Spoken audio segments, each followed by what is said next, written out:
What's good? What's good with you, Phil? Phil rolling his ass. I already know, Phil. We finna get into it, though, Phil. What's good? What's good? Skinny Hardaway 70 back with another EP. And again, today, I'm here with a follow up story. Did a follow up story yesterday about Mungia. Did a follow up story yesterday about the Mungia situation and Charlo situation. Announced, the Charlo fight, which announced the Charlo fight, which a lot of people not mad about. I'm gonna do another one of those later. Again on Charlo. I'm gonna call it context and the how and the why. You know what I mean? Context is important, how and why on Jamal Charlo versus Select a little later. But this morning I want to hit y'all with, something that's, up in the same area, in and around the same area. Just the update. You know what I mean? What's good? What's good? What's good? What's good? What's good? Shout out to my guy Anthony Monzona coming through. Appreciate you coming through this joint, Anthony Monzona. Shout out to my guy Yoda Wise Crush. Appreciate you coming through this joint, Yoda Wise. We finna talk this morning, about this Kambosos and Devin Haney thing. Um, well, y'all pretty much knew, you know what I mean. All we all are excited about, the talks and the hopes of this Devin Haney Kambosos thing. But I'm gonna tell you, man, I pretty much then got word that Kambosos has still yet to sign Devin Haney contract, and we pretty much just waiting on George Kambosos. Now, I feel like George Kambosos is giving out false hope right now. I personally feel like he's still waiting for Vesely Lomachenko on that June 5th date when he got the Devin Haney date in front of him. Uh, if if George Kambosos wanted to, he could sign to fight Devin Haney today or tomorrow, in the next hour or so, whenever. You know what I mean? He could sign. Devin Haney is already locked in to sign. Devin Haney is in the zone, are on the table. They got the venue. They got the date right, Crush. Right, DP. Fuck him in his racist wife. Fuck them. Yeah, it's a mess, bro. It's a real mess out here. We are we are at the mercy. The 135-pound division is at the mercy of George Kambosos right now. You know what I mean? They're at the yeah. I know Anthony. I know Anthony. We talked about that real quick. RP to Sky High, Razor Ramon, long live. But yeah, we at the mercy of George Kambosos right now. I remember George Kambosos had stated right when he beat Teofimo, actually a little before he beat Teofimo, which is why I kind of got on the Kambosos train. You know what I mean? Kambosos told us that he would Kambosos told us that he will fight. What the fuck? Kambosos told us that he will fight, Devin Haney, which got me excited. But since he won this match with Teofimo Lopez, we've gotten everything but a fight, for undisputed. You know what I mean? Uh, George Kambosos is in a position where he could pick and choose who he wants to fight. Right now, I don't think it's going to last past this fight, but he does have the control right now. And really, at this point, all we could do is just wait and see what George Kambosos does. You know what I mean? Devin Haney has done everything asked of him. Devin Haney has laid it out on the table. You know what I mean? So all he could really do is just, wait to see what George Kambosos done. But Devin Haney has done everything as far as his part goes. He's done everything that he could possibly do. You know what I mean? He's giving Kambosos everything that he's asked for. You know what I mean? When I say everything, he's giving him everything. Now, the plan that I think from George Kambosos and George Kambosos camp was, to make negotiations real difficult for Devin. Give him the run around here, give him the run around there, and hopefully he'll just back away. And then, they could say, well, we tried to fight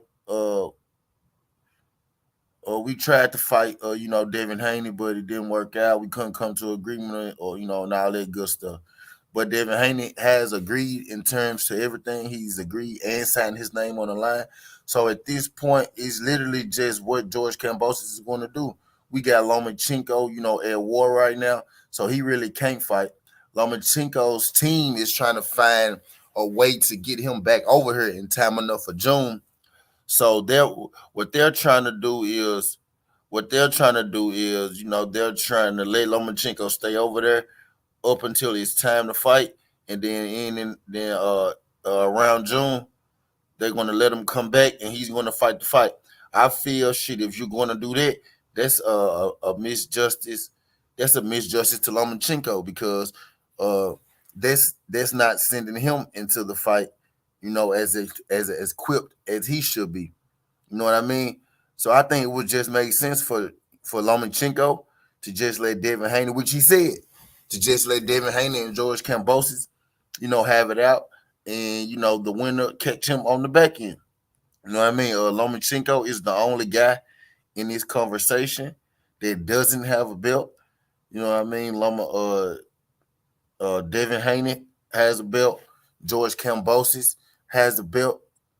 You know what I mean? Lomachenko is on the outside looking in. Lomachenko literally just had his shot. You know what I mean? He just had his shot versus Teofimo Lopez, in which he lost. George Kambosos also, just had his shot against Teofimo Lopez, in which he won. So Teofimo Lopez had his shot. Lomachenko had his shot. George Kambosos has had his shot. The only person who hasn't had their rightful shot and who has earned it is Devin the Nightmare, the Dream Haney. You know what I mean?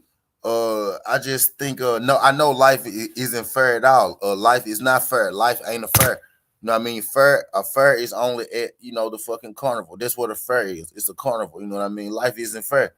Uh, in a perfect world, especially since George Kambosos came out and said it, out of his own mouth. In a perfect world, we'll just have George Kambosos fight Devin Haney.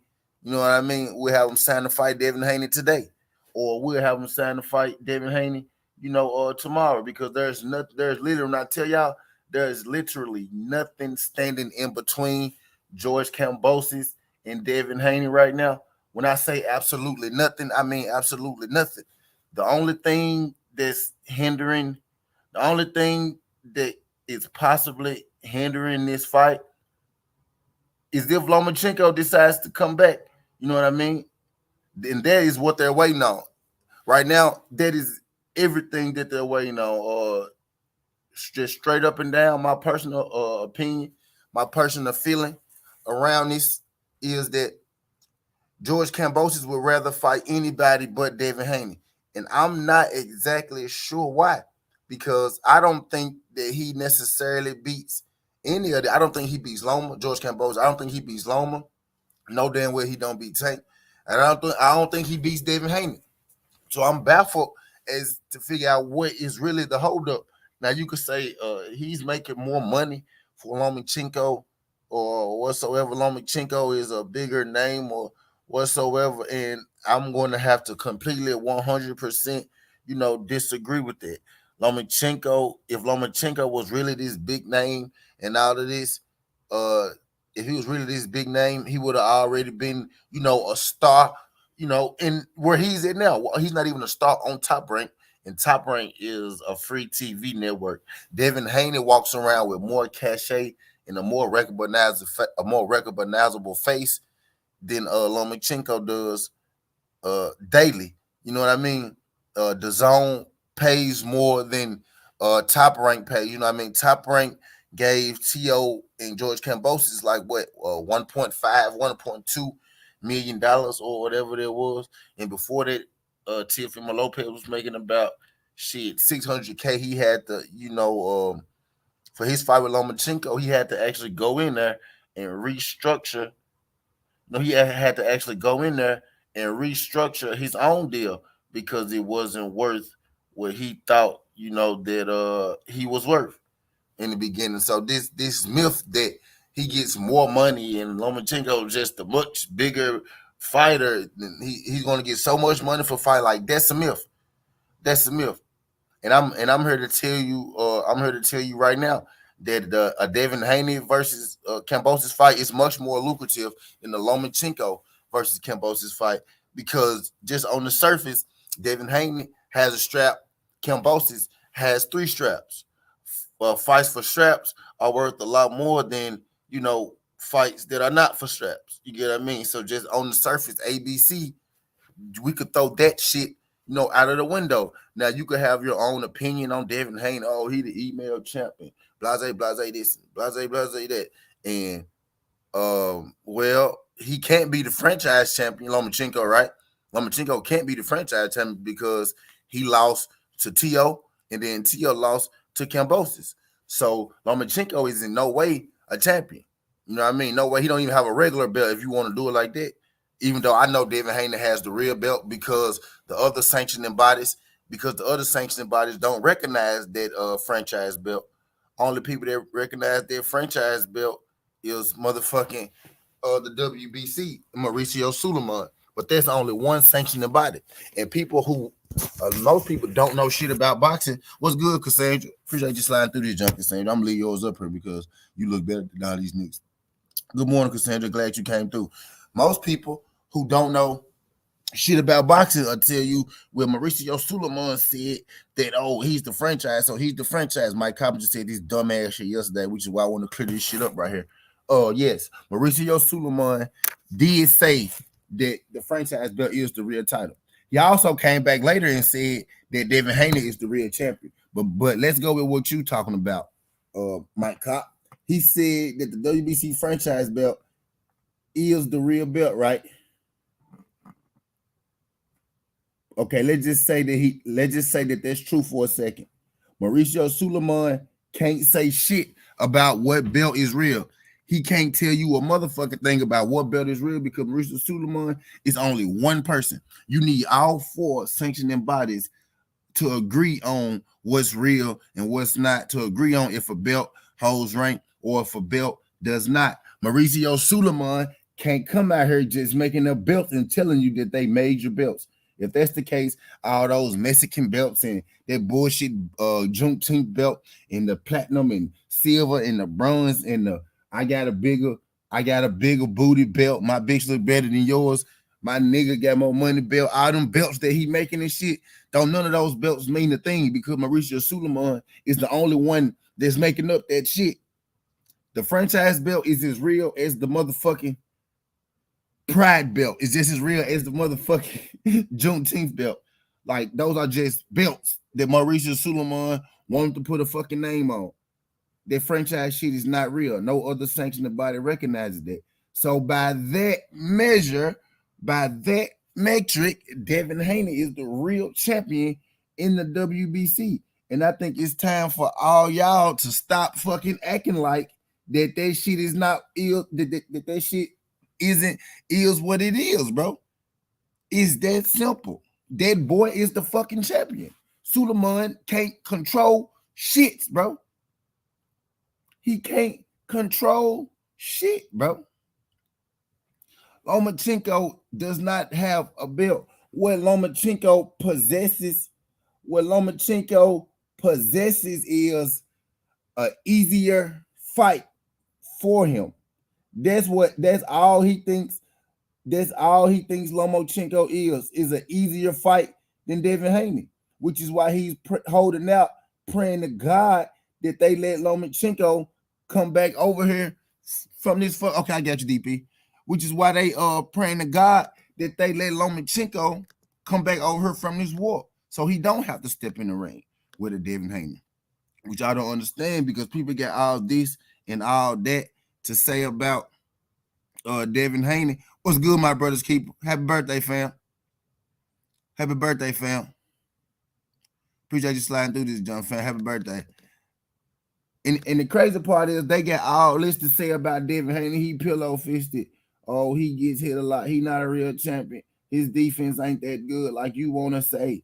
All right, well, just get in there and beat him up then. Why you still waiting on motherfucking Lomachenko if Devin Haney is all this and all that? And then look, I got something for y'all.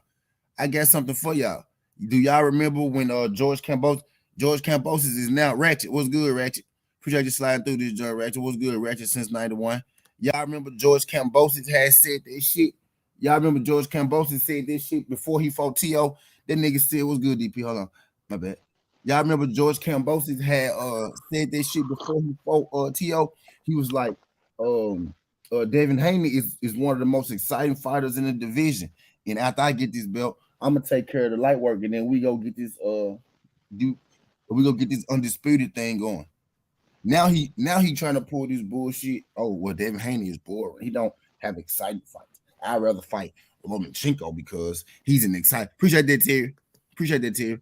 Oh, I'd rather fight Lomachenko because he's an exciting. Man, if you don't get the fuck out of here when you say Devin Haney one of the most exciting fighters in this goddamn division, boy, get the fuck out of here, man. And then I understand if you just what's good, PGH. You just sliding through this jump, PJ. He said salute Southern T Boxing. What's good, fam? He said, I was just about to ask you, is Loma really coming off the front line or back line to get back in the ring? Right now, Loma ain't doing nothing. Loma ass is over there. Loma told him, bro, go do something. Loma told this man, go do something. Loma team is saying, we trying to get him back over here. Even Bob Arum said, hey, bro, go fight Devin Haney. Everybody is telling him, Loma telling him to fight Devin Haney. Motherfucking Bob Arum telling him to fight Devin Haney. Now, of course, Lomachenko, his manager, not Bob, his other manager, is telling him, wait for him. No, wait for him. Bro, that shit is dead, bro. That shit is dead. It ain't nothing left for you to do but hop in that ring with Devin Haney. At this point, bro, what people fail to realize at this point, the best thing for Kambosos would be just to fight Devin Haney twice. Just fight him twice, bro. It's that simple. You're going to lose both times. You're going to lose to anybody you fight, whether it's Loma, Tank, Devin. You're going to lose to anybody you fight, bro. You might as well just go ahead and fight Devin twice. He's available right now. The only person who could really give y'all, because T.O. was looking for it too. The only person who could really give you that swagger, that true swagger, the only person who could really give you that cachet is fucking Devin Haney, because Lomachenko already took some losses. T.O. beat Lomachenko and thought he was on top of the world. Then he got in there with a motherfucking nobody and lost his belt. That Lomachenko clout don't bring you that much fucking swag. It don't bring you the people. It don't bring you the money. T.O. still broke. Now he not broke compared to me. He broke compared to motherfucking Devin and Earl Spence. And motherfucking Shakur, and he broke compared to his contemporaries that's on the same level that he is. You know what I mean? You compare him to them, T.O. is broke. The Lomachenko win don't mean shit. Devin got more than him for one belt fight than he got for three. Twice. You can add them bitches together, and it's probably one Devin Haney jet. You feel me? 1.2 and 1.5. Devin Haney probably get $3 million to fight. But Loma don't get you that clout, don't get you that name, don't get you that cachet. What get you that cachet is being undisputed for real. Whether Devin Haney is a real deal, whether you think that or not, he has that other strap. The world knows he has that other strap. Y'all done tried to demean the belt, take it from him, do the franchise, call Devin shit a pride, call Devin shit a regular, and then still come back to it at the end of the day. Them other sanctioned bodies don't recognize none of that bullshit y'all talking about, but the belt Devin got. That's the only recognizable belt that they have, and Devin has it. That's why his name always seems to be linked up with Undisputed and Loma and T.O. and Kambosos. Because it don't matter where the fuck who. It don't matter who get them 3 belts. You gotta come back home and get that fucking 1 belt. You got to. Just like the heavyweight division dug Deontay out them fucking years. When it came down to it, you got to come back and get that motherfucker. Now, Tyson Fury did something that nobody else even wanted to do. You feel what I'm saying? So now they got that taken care of, and now we can actually get an undisputed fight. You see how fast we get an undisputed fight after Wilder get up off the belts? But when Wilder got him, you know, it was 3-4 years when we went without undisputed. But anyway, that's a different story. But it's not really a different story. It's kind of the same story when you're talking about Devin Haney and Deontay Wilder. And y'all probably don't like this shit, but Jamal Charlo too, to a lesser degree. But it is what it is. That's a different certainty. We ain't gonna get on that. He's an F racist, Doug Boses and his trash ass wife. Yeah, he said, yeah, and I hope Devin knock his damn block off. I feel like he know Devin gonna knock his block off, so he ain't even attempting to do nothing about it. It just, man, I'm just at the point where these guys, bro, like I never seen so many soft ass boxes in my life. Like I never seen it. You straight up, like these niggas literally. We was talking about Blur Cobb yesterday. These niggas literally care more about talking a good fight than actually fighting a good fucking fight. A good fucking fight, bro. Like, what's the fucking deal, bro? Warzone said Kambosos scared to death. He waiting on Loma. He trying to wait on Loma. It ain't even no sure thing Loma coming back, bro.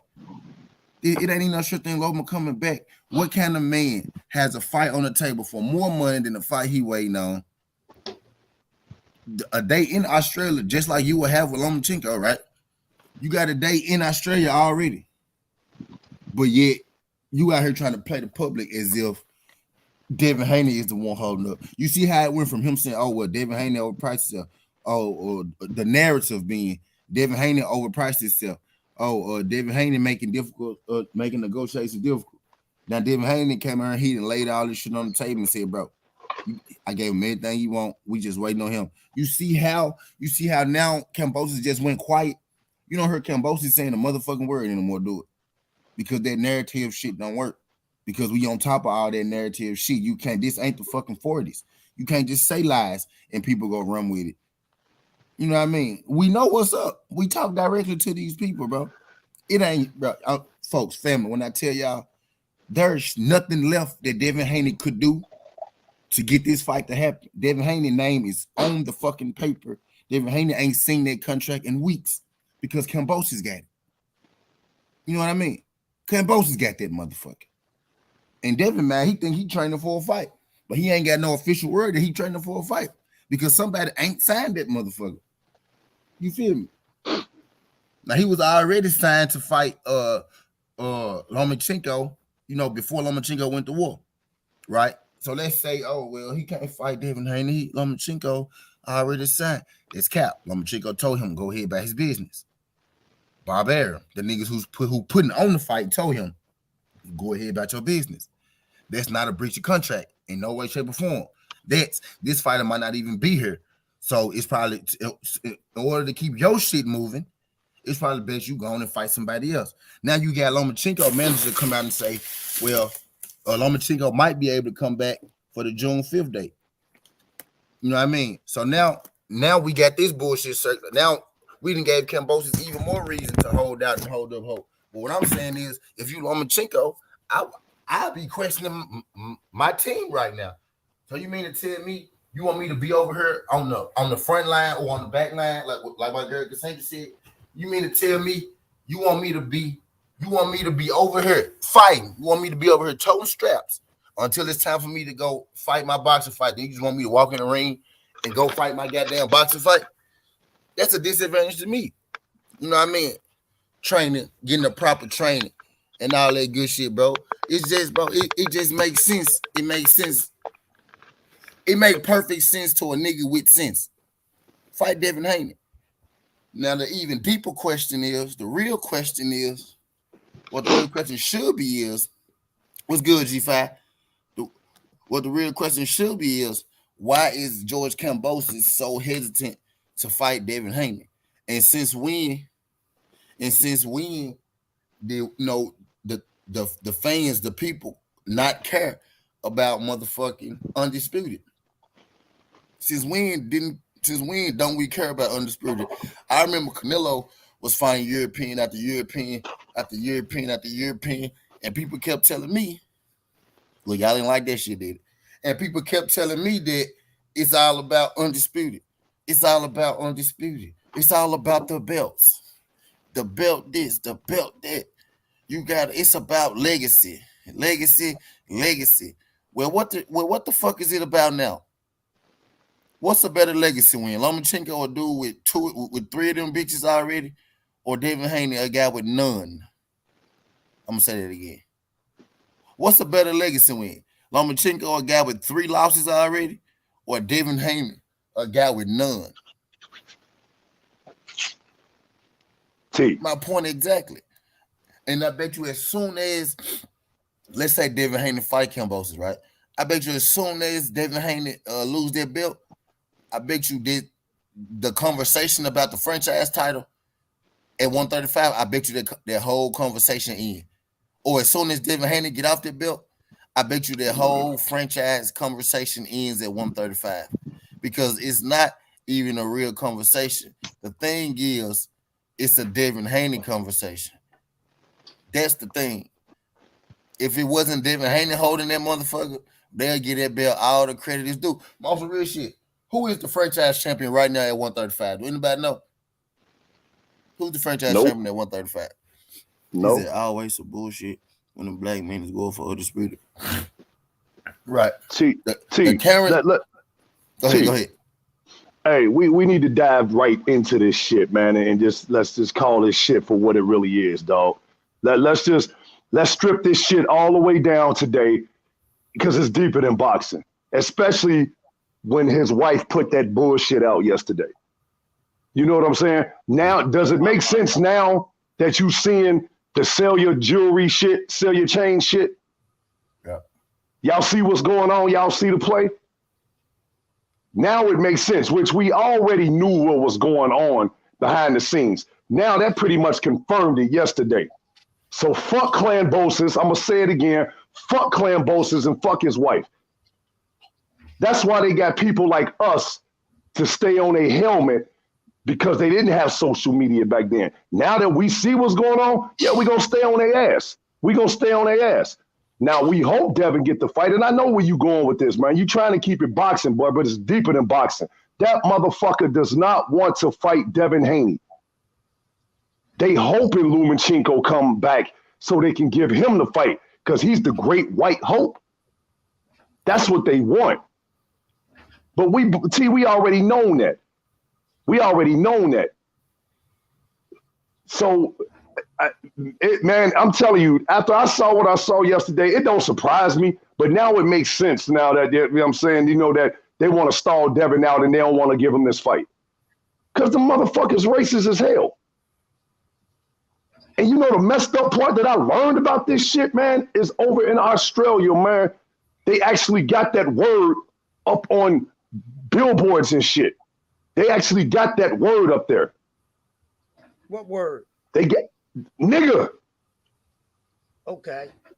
Yeah, bro. I'm learning about this shit, man. Like they say it over there. Like it's nothing. Yeah, I know they do, but I didn't know they had this shit posted up somewhere. But speaking on his wife, I don't want to be too early this morning. But yo, fuck that bitch. Fuck that. Let's go. Let's go in. Listen, y'all know how I that'd be my pineapple, and then I just go in and turn this. Real quick question. Let me give a shout out to my brother, man. Happy birthday, my brother's keeper, man. This is his birthday today, man. So I love you. I want to give a shout out to my boy, man. Yeah, real shit. That's my brother, man. Happy birthday, bro. I love you. No doubt. Before you hear me say it, then me text it. So happy birthday to you. Yeah, bro. Exactly. Happy birthday, man. I'll get up with you later. But getting on this motherfucking wicked witch, hey, fuck her. Fuck the hole she came from. Fuck the whole fuck the whole line of them motherfuckers. You know what I'm saying? Get them. Fuck the whole line of them. And since you feel as though that we are niggas, won't you tell your husband to be the nigga he really is, get in the ring and get this nigga ass whipping, nigga? Cause y'all niggas, bitch, you want me to fly over there and show you this shit? Y'all motherfuckers was considered niggas. Y'all motherfuckers is considered niggas. You run around calling somebody nigga. Matter of fact, before we get back into this boxing, all you Pelly-Elly motherfuckers, most of y'all was considered niggas. Yeah. Now go do your homework. Half of y'all motherfuckers wasn't even good enough to be a part of the motherfucking white motherfucking shit. Most of you motherfuckers, so half of y'all motherfuckers is hybrid ass motherfucking Caucasians. Now eat my nigga dick, bitch. Fuck y'all. Kambosos. Niggas know he know an ass whooping. He know an ass whooping coming. Like that be the thing. If y'all hate us so much, knock us off. Get us out the way. That's why I don't understand. You know what? That's what I respected about the white fighters back in the day. They you know, we knew what it was, but they fought because they wanted to knock us off. Nowadays they get these belts and they scared of us. You know what I'm saying? And the fucked up part about the shit, Crush, is he liked the video. He took the picture and then he shared it and liked it. Right. Yo, like this motherfucker, like get on out of here, you bitch ass dude. We trying to talk boxing, you messing boxing up because you ain't no fighter. Get your whole ass out of here. Won't you go tell your wife to go suck Tio dick because he the reason why you in position. So go suck that dick, bitch. Crush, I'm glad you brought that up. I'm glad you brought that up. Crush, remember when Tio said that shit and Kambosos tweeted that wasn't right to say that? Yep. I don't know if y'all remember that. You remember when he said that shit? You remember that? Yeah, I he do tweeted, remember DP. Now that you saying yes, that, I do remember. Yes. He tweeted, "Oh, that wasn't right." Yeah. So I'm gonna bring it up to speed. I'm married. My wife, you know, say some fucked up shit like that, yada yada yada. I'm on her helmet. You know what I'm saying? I'm like, hold on, you representing me out this motherfucker. You can't be doing this shit. You know what I'm saying? Because we are one. This motherfucker liked it and shared the video so that he telling y'all what he really is. Right. He telling y'all what he really is. His wife is like that because she is him. Thank you. She is him. Thank you. So instead of us really talking about boxing, and I know T, I know you want to stay on it, bro. I get it. I respect you, man. I was getting to it, DP. Trust me. Okay. All right, bro. And I understand it, man. But you know, over here on the T shop, man, if we gonna keep it all the way a gun, we gonna keep it all the way 100. Let's talk it like it is. First of all, the motherfucker's scared to fight. We know that. We know whoever he fights and get in the ring with, he's gonna get smoked. Whether it's Lomachenko, hell, I even think if Tio he got a rematch, Tio will beat his ass at this point. And I don't even fuck with him. Yo, to be honest with you, to add motherfucking salt to injury, shit. Ryan Garcia whoop his fucking ass, and I'm dead serious. I might come down on Ryan will whoop his ass. Like I do no boxing. I might come down on motherfuckers, but don't get it fucked up. Ryan to beat his ass. That's why this nigga dancing around shit. I never seen a pussy motherfucker like this before in my life. Nigga, you scared of white, black, red. You scared of everything in the fucking rainbow. Bitch, fight somebody. Take a bite out of the skittle. You won't get your ass whipped anyway. Because Crush, he want to cash out. He got them belts right now. Whoever he fight, he gonna lose to. So he want to get the biggest fucking payday he can. But guess what? He want to give it to them, you know, the Caucasian, to keep it in the family. Because he don't want, you know what I'm saying? That's what it is. He don't want, you know, us to have it because, oh no, heaven forbid, undisputed black man, they don't want that shit. But it's okay for them to post the bullshit they post and for motherfucking, and he probably gained more popularity and fans just by posting that shit yesterday. So we need to stay on this fucking helmet, bro. Oh, we gonna find out. We gonna find out. And if you can, holler at Bill Haney behind the scenes and see how he felt about that shit too. Oh yeah, they know what's up, but nothing. They got to be politically correct, you know, so they can make shit happen out here in the boxing world. You know what I'm saying? They can't necessarily step on toes. They can't necessarily say, you know what I mean? But after he signed that motherfucker, y'all see really how they feel. See, that's what I don't understand. Why is it okay for them to post shit and say shit they want, but then we gotta, like, you know, stay in line, bro? I don't, man. Fuck that, man. Fuck that. That's disrespectful. Disrespect is disrespect. I mean, and I get it, T.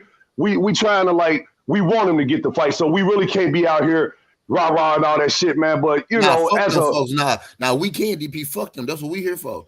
Okay, all right. They pussy. All right. They pussy. They scared. They running from it. Ain't nothing left to do but Kambosos to sign his name, and he won't sign his name, bro. It's him. It's his fault. We waiting on him to make a move. We waiting on him to sign it. If he this, if Devin this, Devin that, he really a nigga. You really hate it. You really hate him. You really hate his change. You hate his smile. You hate what he looked like. You hate his presence. You hate his history. Knock his ass out. That motherfucker bet not. And boy, I'm telling you, I seen Nick J last night. She said she bet not show up on U.S. soil, bro. I'm telling you, keep your ass over there where you're at. Because I'm telling you, man, we got to be on her helmet, for his helmet, all that shit. That's just disrespectful. And to keep the post up, like from what it's told to me, man, it's still up, and motherfuckers liking that shit. I'm like, okay, so that's how y'all really feel? All right, get in the ring and fight him then and beat his nigga ass. What's good, OTV? Fuck that dude, man. Thanks, bro. That be the thing. I was about to say that, DP. It's like they want to tell us, and I'm gonna take it there. Benavidez told motherfucking Boo Boo Andrade, "Oh well, I'll fight you, but you're boring. You're going to box. You box too good. I don't want to fight you. I want somebody who goes stand in the middle in the middle of the ring with me and let me punch him in the face, baby. You know what I'm saying? I don't want you box too good." Kambosos told Haney, "You're not exciting. You move too much. I don't want like Kambosos a knockout puncher. When have you ever been a knockout puncher, my nigga?" But anyway, he told Kambosos, he told Devin, "Oh well, you move too much. You're not exciting." Benavidez told Andrade, "You move too much. You're not exciting." Canelo ain't told Jamal Charlo shit because he know better because Charlo don't move that much. He just don't want to fight him. You know what I mean? He just don't want to fight him. But it's always when it's a black fighter, we move too much. We boring. We run. We athletic, and when we hit your ass, you feel it and you can't hit us back. That's the thing. That's cold talk. You get upset because you can't hit us and we can hit you. And that shit hurt. Right. That's cold talk. That we genetically better than you motherfuckers. Bingo. And that's what it comes down to. That's cold talk. They know what it is. That's cold talk. You boring. You move too much. You won't let me beat you up. That's what that motherfucker get all the way over there in Australia to show his true colors and shit, because I guarantee you if they was over here on U.S. soil, they would not be talking that fly shit. So you keep your punk ass over there, you know what I'm saying? Because the minute you come back over here, whether you fight or whoever for the U.S., because see, that's what they want. They waiting on Lomachenko to come back so they can keep the championship bout over there. They don't want it back over here on U.S. soil. They don't want it back over here. But here's the thing. This is what they need to do. Since they got a problem with all this, how about you raggedy motherfucking pig colored skin ass motherfuckers keep y'all asses over there in y'all lead. Don't be worrying about what the fuck is going on over here, because over here is the cream of the fucking crop. Keep y'all asses over there. Y'all motherfuckers can't keep the same energy and keep it real, talk the same shit you talk when you home on American soil, then keep y'all asses over there. See, y'all need us. We don't need them fighters. We don't need them fighters at all. None of our fighters need them motherfuckers. They need us. But right now, we need to get them fucking belts back. Fuck it. We can make our own fucking belts. Fuck these motherfuckers, yo. Fuck all them racist motherfuckers. Yeah, I'm talking to y'all this morning. All y'all racist motherfuckers, get the fuck up out of our shit. Y'all don't do our shit any fucking justice anyway, but come over here and give us another good fucking win, you bunch of pussy ass, lame ass motherfuckers. Got me cussing early in the morning, god damn it. Eat a dick. Kambosos, fuck them. Where your wife at? Where your whole ass wife at? I will pimp that bitch out and put her on a corner with the most niggerish, darkest motherfuckers you can find. And she'd come out black and fucking blue and loving everything about it. Whack ass. As soon as he lose them titles and shit, she gonna leave him for a black man. Yeah, because a black man whooped his ass. That's why she gonna leave him for a black man. She probably lost her virginity to one and shit. And she probably did. And you know, and she wanna be like us, and that's how it always is. You always want to be like us and shit, and act like you know what I'm saying, and talk all that shit and shit. And then you want to, and watch I want to see if she going to try to backtrack this shit. Well, I didn't mean it like that, in our country, man, fuck y'all. Fuck y'all. Fuck all y'all. Shit. She ain't mean nigga like that. Nah, bro. She ain't mean it like that. Boy, I'm telling you, Blue Blood lit her ass up last night, man. And I'm like, yeah, see, now we getting down to the nitty gritty and know what's really going on. Sell your jewelry. Oh, okay. Sell your jewelry. Nah, you want to sell them belts and shit to hold on and see you can get the highest bidder to keep it in the Caucasian family. That's what you want to do. You don't want to, you know what I'm saying, give us a fair shot. So I don't want to fuck it up for Bill, and I know you don't, man, but fuck that. As a boxing fan who's a fan of boxing first, when you see shit like that and these motherfuckers allowed to press sand and keep the shit up there, so we should be able to allow to talk our shit too. Fuck Kambosos. Fuck Kambosos. Yeah, fuck all that shit. And Loma, your ass ain't getting away too with your bitch ass. You ain't getting away. You were pulling this motherfucking stunt. You go over there and take motherfucking pictures and shit, posing like you really at war. Motherfuckers, the reporters used to do that when they was covering war. Did they bust a fucking shot? No, bitch. They posed. They got the fucking Kevlar on to protect their ass and all that. If they ain't got the camera bomb, you gonna think they at war. You posing ass motherfucker. You went over there and fucking fronted. That's what it was. It was a big ass fucking front. Now you want to cry fucking sheep and bring your monkey ass over and try to disrupt and fuck up shit, bro. I'm sick of all them dudes. I'm sick of every last one of them, bro. Whoop they ass. That's why we don't need to be beating up on each other. Beat they fucking ass. Get these motherfuckers out the way. Stomp on them. Since they make the moves on us, to kill our civilization, get in the ring with these motherfuckers, any one of these motherfuckers, and beat the fucking brakes off them. Make their ancestors cry from the skies. You hear me? That's what need to go down. Fuck beating each other up. Beat these motherfuckers up, and then we get all this money. Beat they ass. All y'all, call all them cracker motherfuckers out. Stop calling each other out. Call them motherfuckers out and see what the fuck happens. Soon as they get in the ring, you Marvin Hagler their ass. I guarantee you that motherfucker won't say nothing. See, that's why he went back over there, bro, because he don't want to run in Devin no more. He don't want to, because Devin be at the fights. I guarantee you, the next big fight, he won't be there. And if he is there, it's gonna be some shit. It's gonna be some shit, bro. Trust me. The man playing is to never. What's good, Jelly Bean? Appreciate you sliding through this, young Jelly Bean. The man playing, bro, is to never come back over here. He not trying to fight over here. Exactly. He's not trying to come back at all. He wants to fight over here. So if he lose, he can stay home and his bitch ass wife can rub his motherfucking bruises with her skin. Exactly. So she motherfuckers, he can rub her bruises. And what arena y'all gonna sell out? What y'all gonna do? Invite a bunch of kangaroos over in that motherfucking song? What y'all gonna do? Have a bunch of kangaroos up in the crowd and shit? You know what I'm saying? Coming through here, hopping and shit. You know what I'm saying? Ain't shit going on out by Australia, bro. Ain't nobody, bro. My nigga DS from Australia. He told us, bro. Ain't nobody checking for dude over there. I believe it. Ain't nobody checking for him. He said Loma is much bigger than him over there, and Loma not even that big over there. Look, I'm gonna break it down to you like this. Steve Irwin, the crocodile hunter. The crocodile hunter was and he dead. This motherfucker is He's like dead. Elvis. He passed away. He's like Elvis over there. Right. He's like Elvis over there. He got more clout than this punk motherfucker does. And he been gone for years. Right. Fuck them motherfuckers, man. Fuck her ass too, man. Hey, the part that be killing me though, y'all, is how they try to butter us up before they fuck us over. But that's part of history too, though. But go ahead, my bad. I ain't gonna get too deep. Nah, you right. Nah, get deep, bro. We going in today, man. We going in.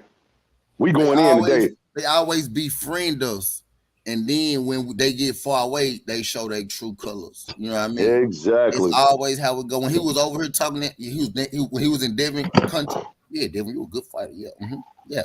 You excited. You the real champ. We go unify. We go get undisputed. Me and you, we the real guys. We just. And as soon as he left, I beat T.O. You ain't got the real belt. You email. You want to say that in his face. You just was too pussy to say it in his face when you was standing in front of him. Too pussy. Too pussy.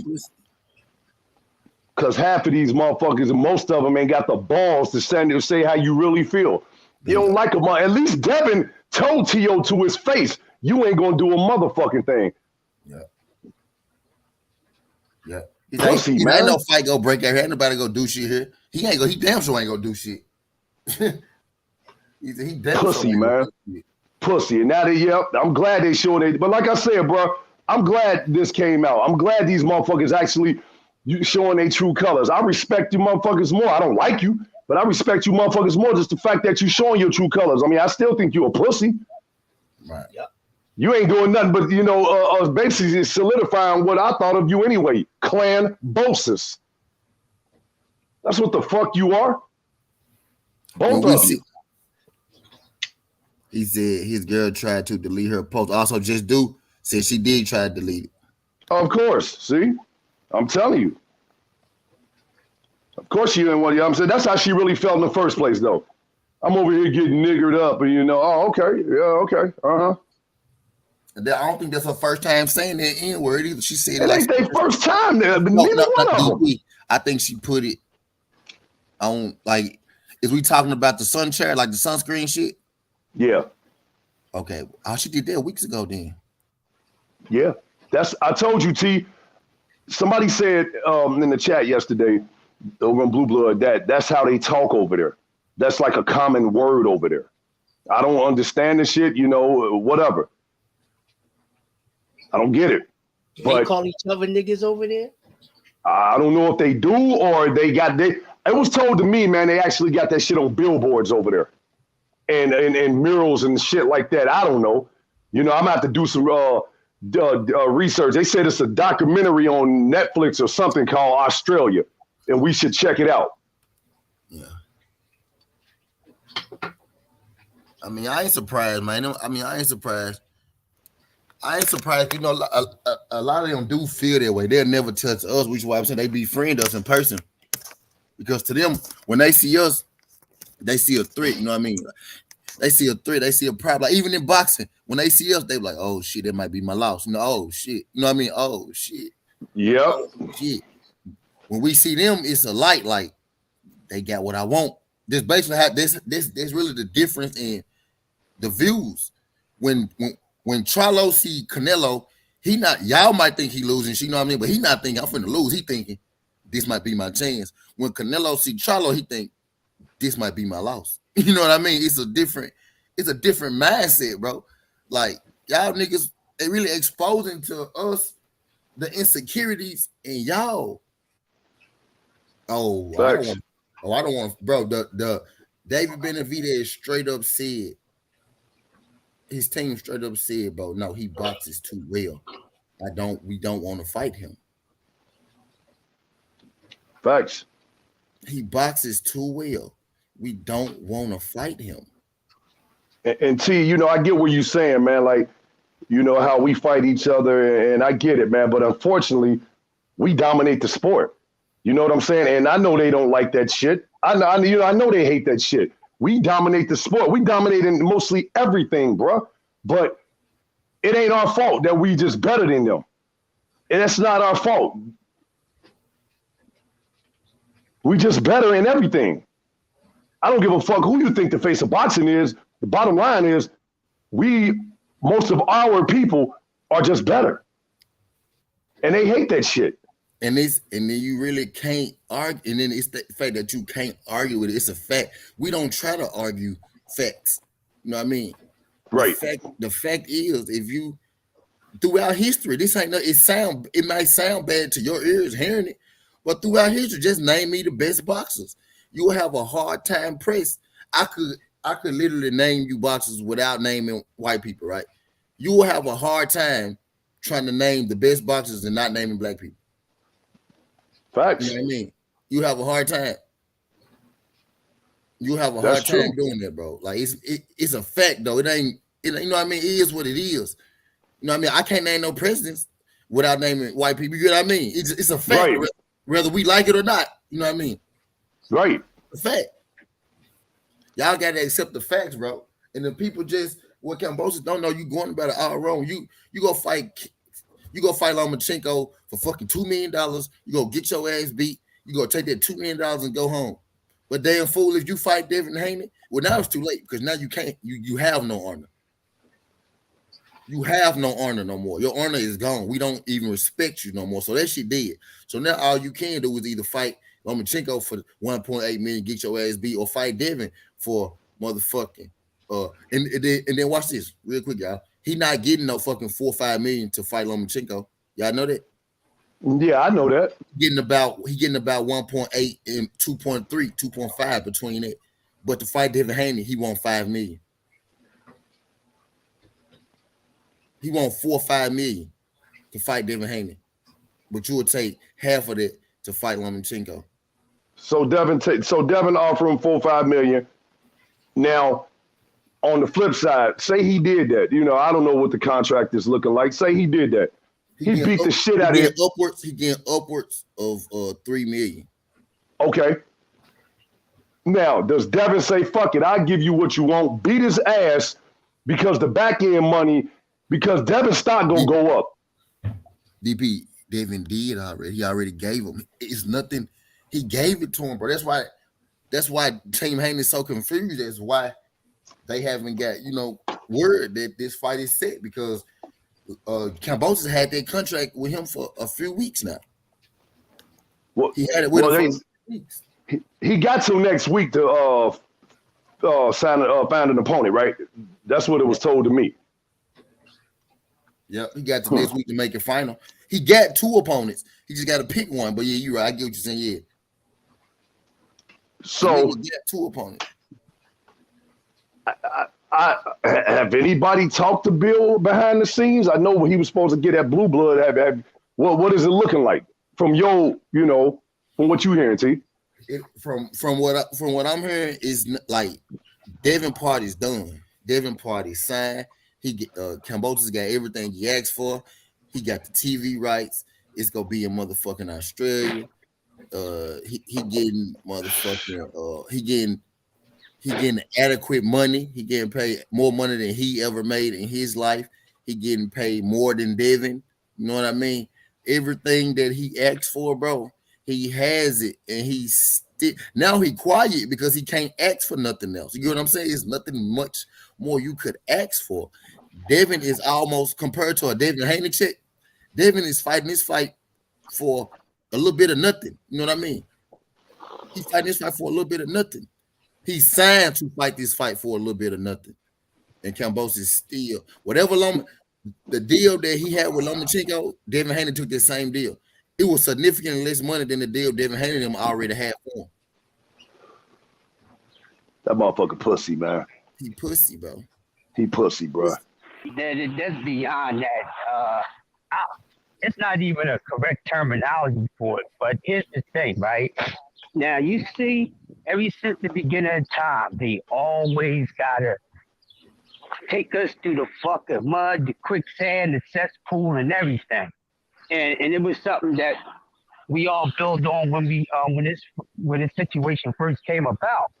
And some of us, we was on different sides of it because we understand what's going on, and they really trying to make the young king bow down and kneel and plead and beg so he can get what he wants.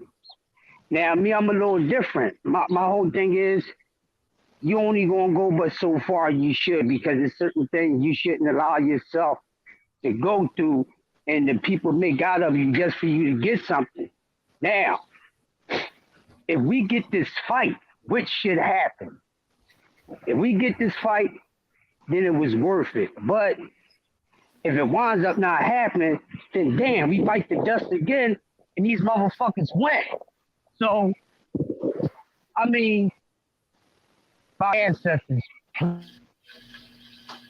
please let this fight happen, because you're taking a young brother through all this slavery and shit. That's what it is. We're going to call it spade and spade. You're not sugarcoating shit.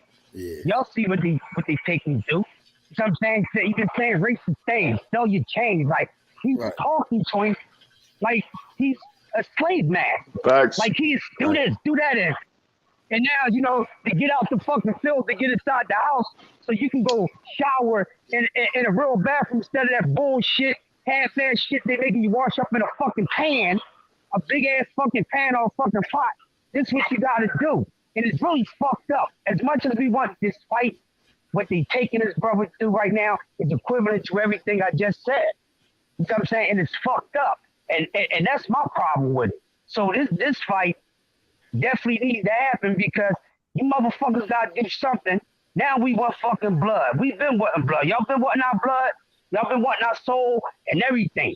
Break us mentally and spiritually. All right, we're going to dumb down. We're going to dumb down and be the fucking ape that you want us to be. Now let him ape the fuck out on that ass. That's all I'm saying. But this is what they taking this young brother doing. It's a mess, like I said. It's a hot mess. We too busy wrapped up into the entertainment of it all, and not paying attention to the grand scheme of the shit. And it's fucked up that Dev that he going through this shit. But shout out to Dev and Bill Haney, because they been so calm.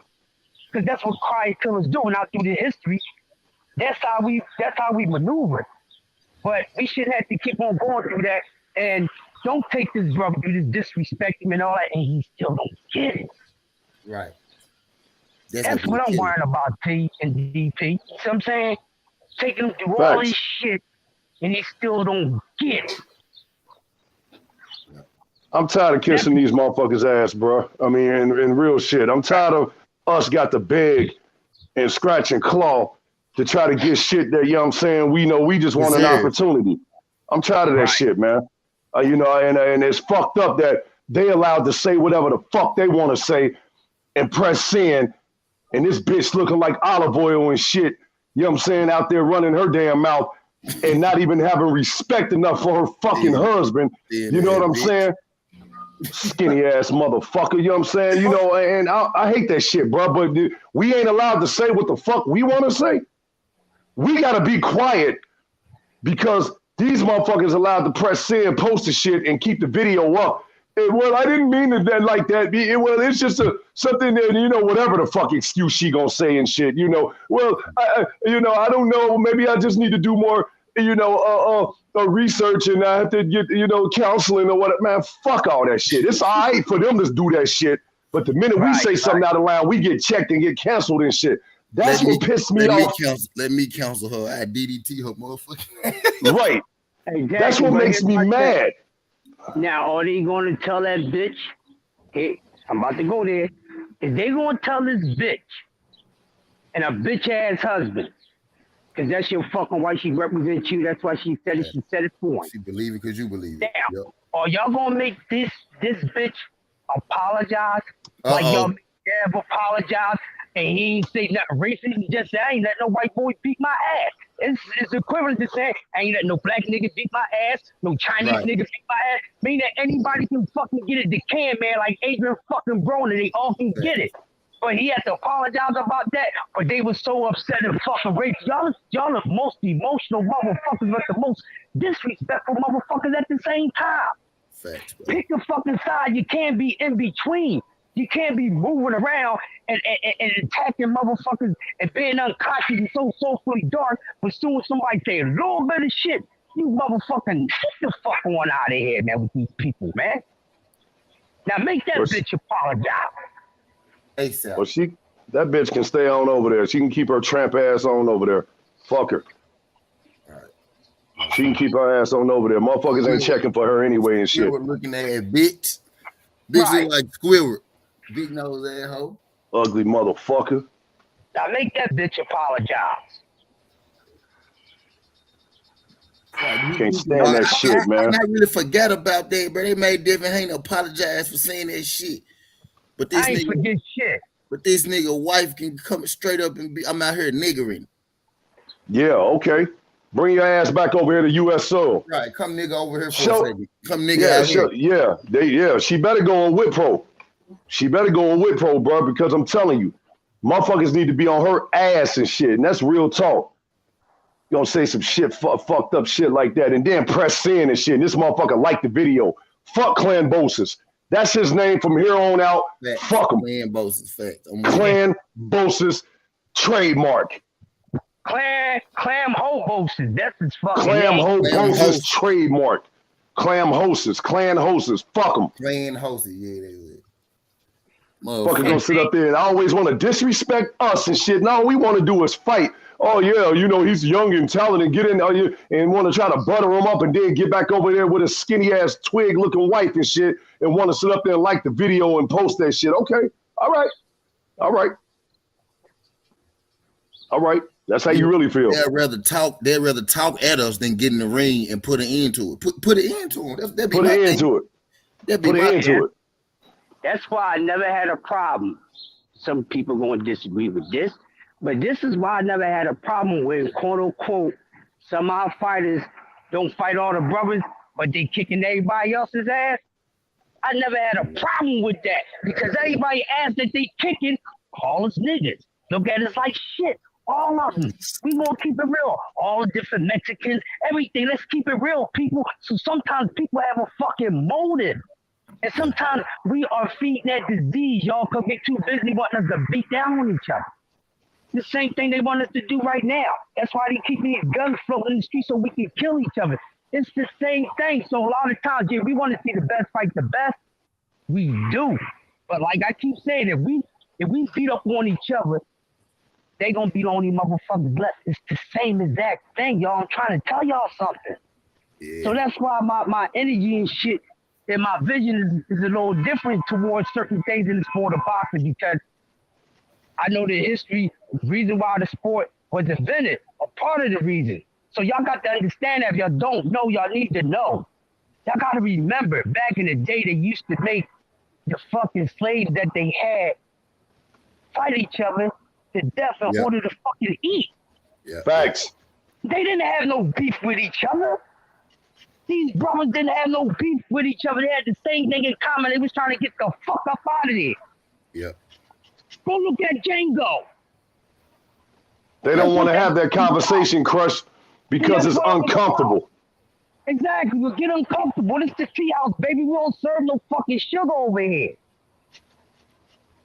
Yeah. That's what it's about. People understand what this fucking sport is really about. Why y'all think the shut up and dribble statement was made? There you go. I'm going to say it again. Why y'all think the shut up and dribble statement was made?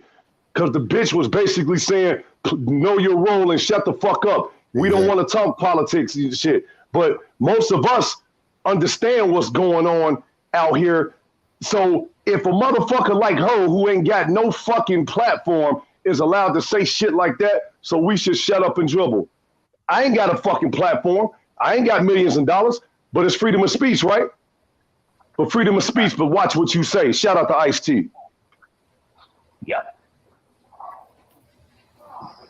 Hold on, Jeff. I think get you right. My bad. Motherfuckers. So we need to fucking stay on her ass, his punk ass. We good enough to entertain them, but they don't want us having a brain. They don't want us speaking out. They don't want us having an opinion on shit. They don't want they don't want us to be, heard. They just want us to go entertain. You know what I mean? They cool with being entertained. As long as we keep it entertainment, they'll fuck with us. But once we start talking too much, we gotta be quiet. We gotta shut up. Devin, and CT, you know what, man? That's what makes me mad. I don't mean to cut you off, brother. See, and I know you know, and that's what pissed me off about the Charlos, man, because they are talented as fuck. Let's take it for what it is. They talented as fuck, man, but they be out here doing fuck shit to make it look like, to give them a reason to talk about us. You know, you got these two talented brothers and out here doing fuck shit. Doing shit like that when they was doing at the fight and all that, man. And being in a public figure, you can't be doing stuff like that because it is deeper than boxing. It is deeper than boxing. And these guys out here doing that crazy shit.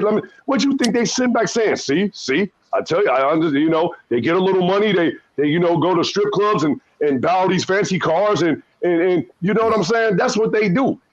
They talk about us like that. They sit up there and start trouble, and we're the troublemakers. I don't know if y'all know that. And fuck out women. Right? And fuck our women. I miss what happened. What you say, brother? I said I missed what happened. What happened with the Charlos?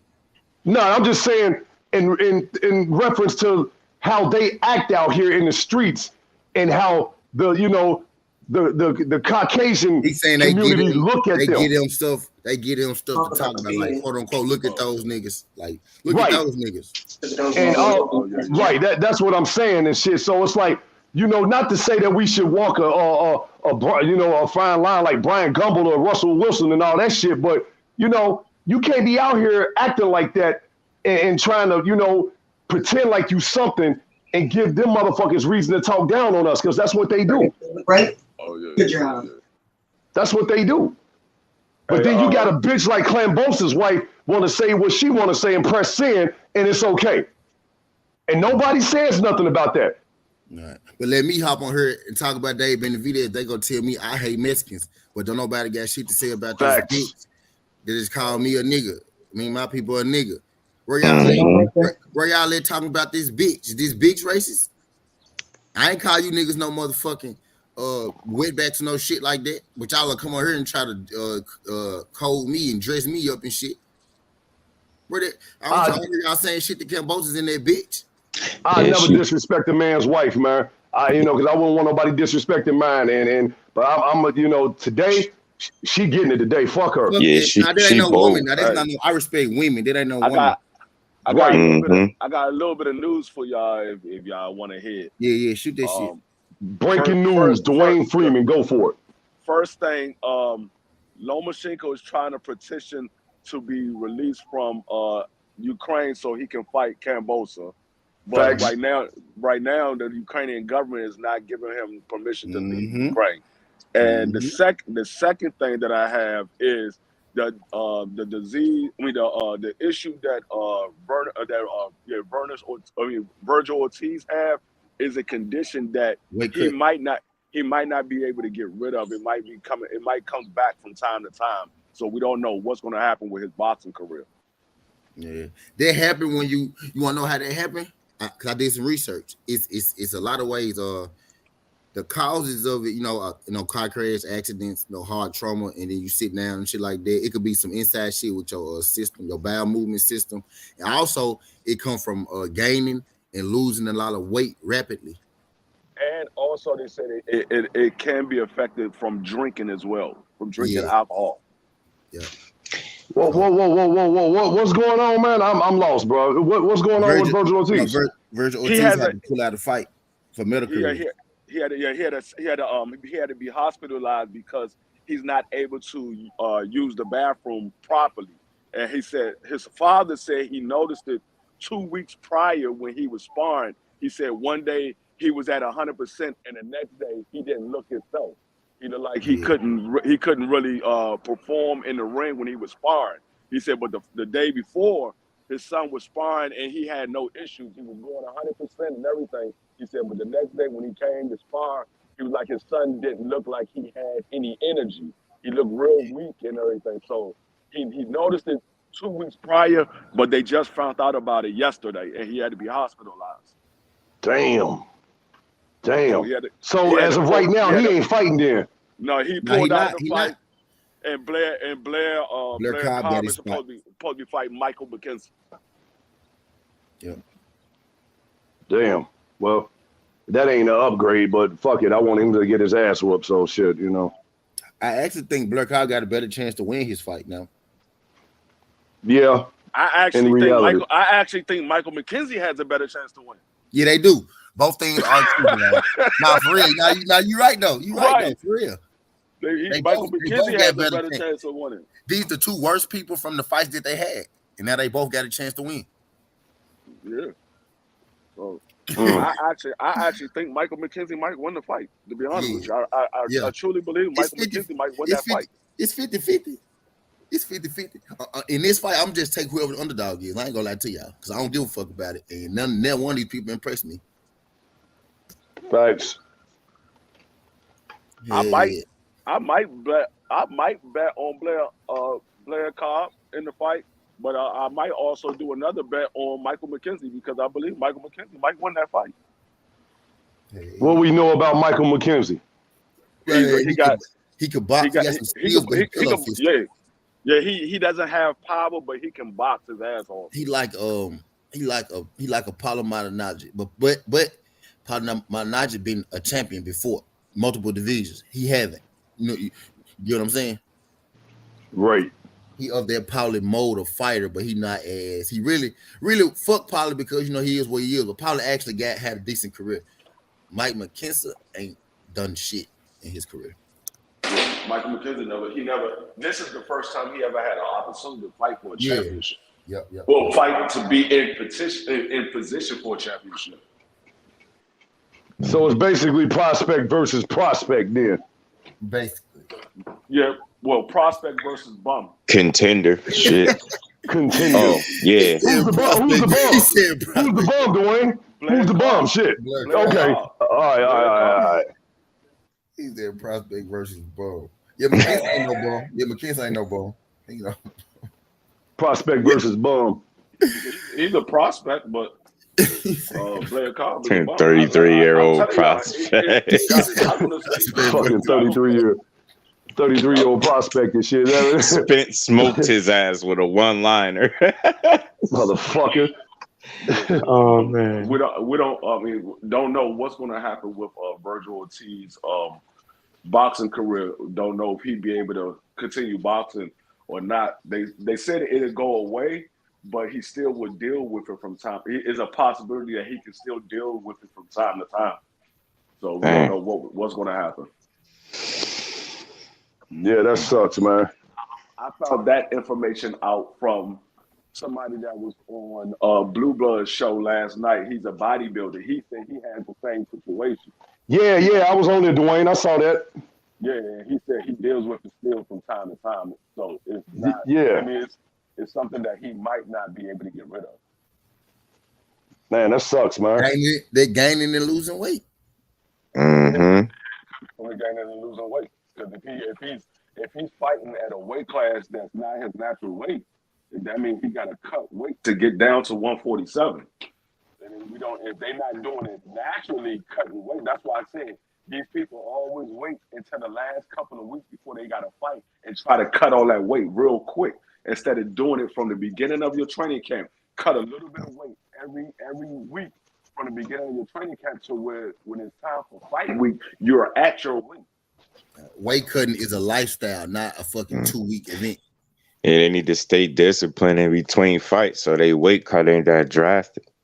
Yeah, if you wait for the last minute to cut weight, that's not healthy anyway because Mm-hmm. you put your body through a whole bunch of changes real quick, and your body's not used to dealing with that. And then you turn around and go right into a boxing match, and now your body is being beat on after it's already been drained. That's not healthy at all. Thanks. Yeah, that sucks, man. That sucks. So I mean, I guess right now he just postponed his career until he further notice, or yeah. I had seen I don't know if it's just De La Hoya doing damage control, trying to keep us in high spirits or whatnot. But I seen De La Hoya say but actually it kind of makes sense now. It makes more sense now. He said I can see he's a Virgil Ortiz ready to fight Bud Crawford after the court case over with. You know what I mean? So they could just be promotion, or like Dwayne said, he could be out for an extended period of time, and that might be the fight that he want when he get back because he might not have as long as he thought. You know what I mean? To box, not to live, y'all. To box. Type shit, right. I mean, I don't know. I seen some shit that he might fight Bud though. Well, he want to fight Bud now. Where can stand up? Oh yeah, it's my dog. No, I'm sitting shit on the dog. I don't want nothing to mess up Undisputed, man. He can't fight him now. He can't fight him now because he fucked up. Right. Yeah. Well, maybe that's the boxing guys moving it out the way, man. Like we always say, that's the boxing guys, man. So ain't gonna be no excuse because we want Undisputed, bro. Like, and then we got one more fight.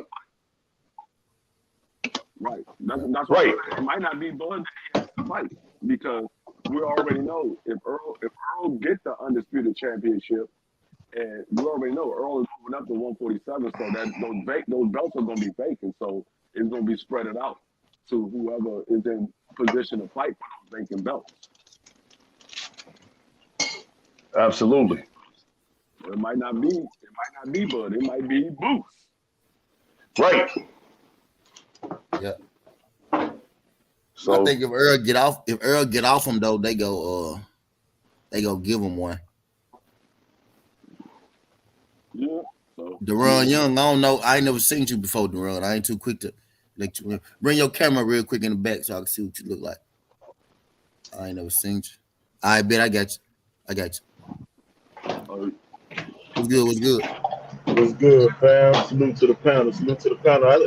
I just subscribed to you maybe like 2 weeks ago, man. I see you put out good content. You right down the middle with shit. Talk about basketball too. So yeah, I fuck with your channel, people. Appreciate you, fam. I appreciate that. Yes, sir. Where you from, dog? Shit, I'm originally from Louisiana, man, but I live up in New York now. Okay. Yeah. Lucky Case of Boy ain't on here. What'd you say? Say it again. Lucky Case of Boy not on here. Case of Boy would have been excited to talk to you. He from Louisiana. Oh, yeah, he is from Louisiana too. Yep. So, Yeah, man. Now I just was looking at your thumbnail, man. I didn't know Kambosos and Loma had signed for a fight already.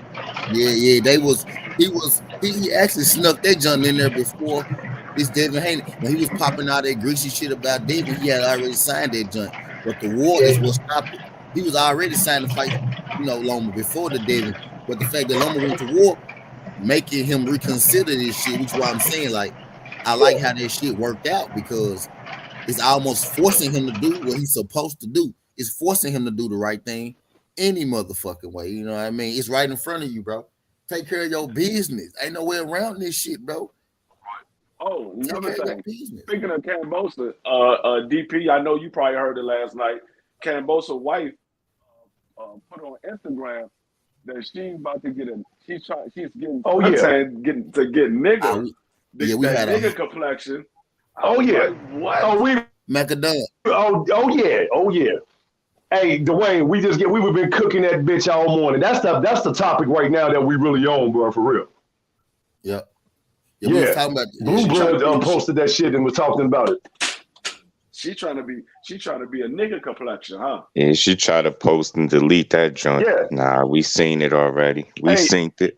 Hey, just dude, she tried to delete it for real? Yeah, facts. Cause you know me, like I seen it on Blue. I'm like, who this little? And I go type her in, and I go, I went to searching. I'm like, you can't find that picture nowhere up there. Yeah, I already knew she was gonna do that. That's what they do once enough people catch on to something foul. Yeah, they try to delete it, but people be too fast. Screenshot and take a half a second. You know what I'm saying? Screenshot. Soon Blue put it out. I went to go look for it. It's not on his page. It's not on her page. Nowhere. They took Me too, Dwayne. Same shit. You couldn't find it.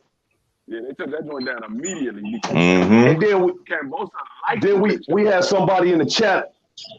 Right. Then we had somebody in the chat last night say, "What's wrong with what she said?" And I got on that motherfucker so bad. Like, are you serious, bro? Yeah, don't say that to me. You part of the Kambosos that's team gonna too, really piss me off.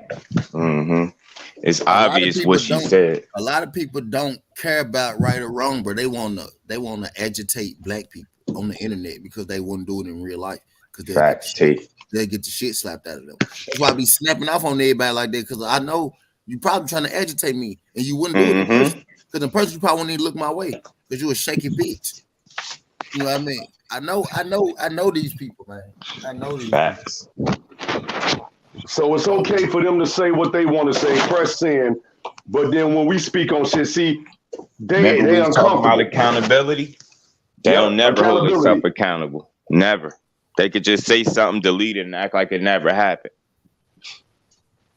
That's that privilege. It's real shit. I don't fuck him. I ain't mad the fact that he said it. What makes me mad is the fact that we got to walk a fine line to stay in tune if we want something, but it's okay for them to do shit, press in, and not get backlash about the shit. That's what I'm saying. We should be in his comments tearing them up right now. Man, that's how you feel. That's how you feel. Stay right over there. See, I can't wait to see him lose now. Right. I already wanted to see him lose because he was pussyfooting. But if that was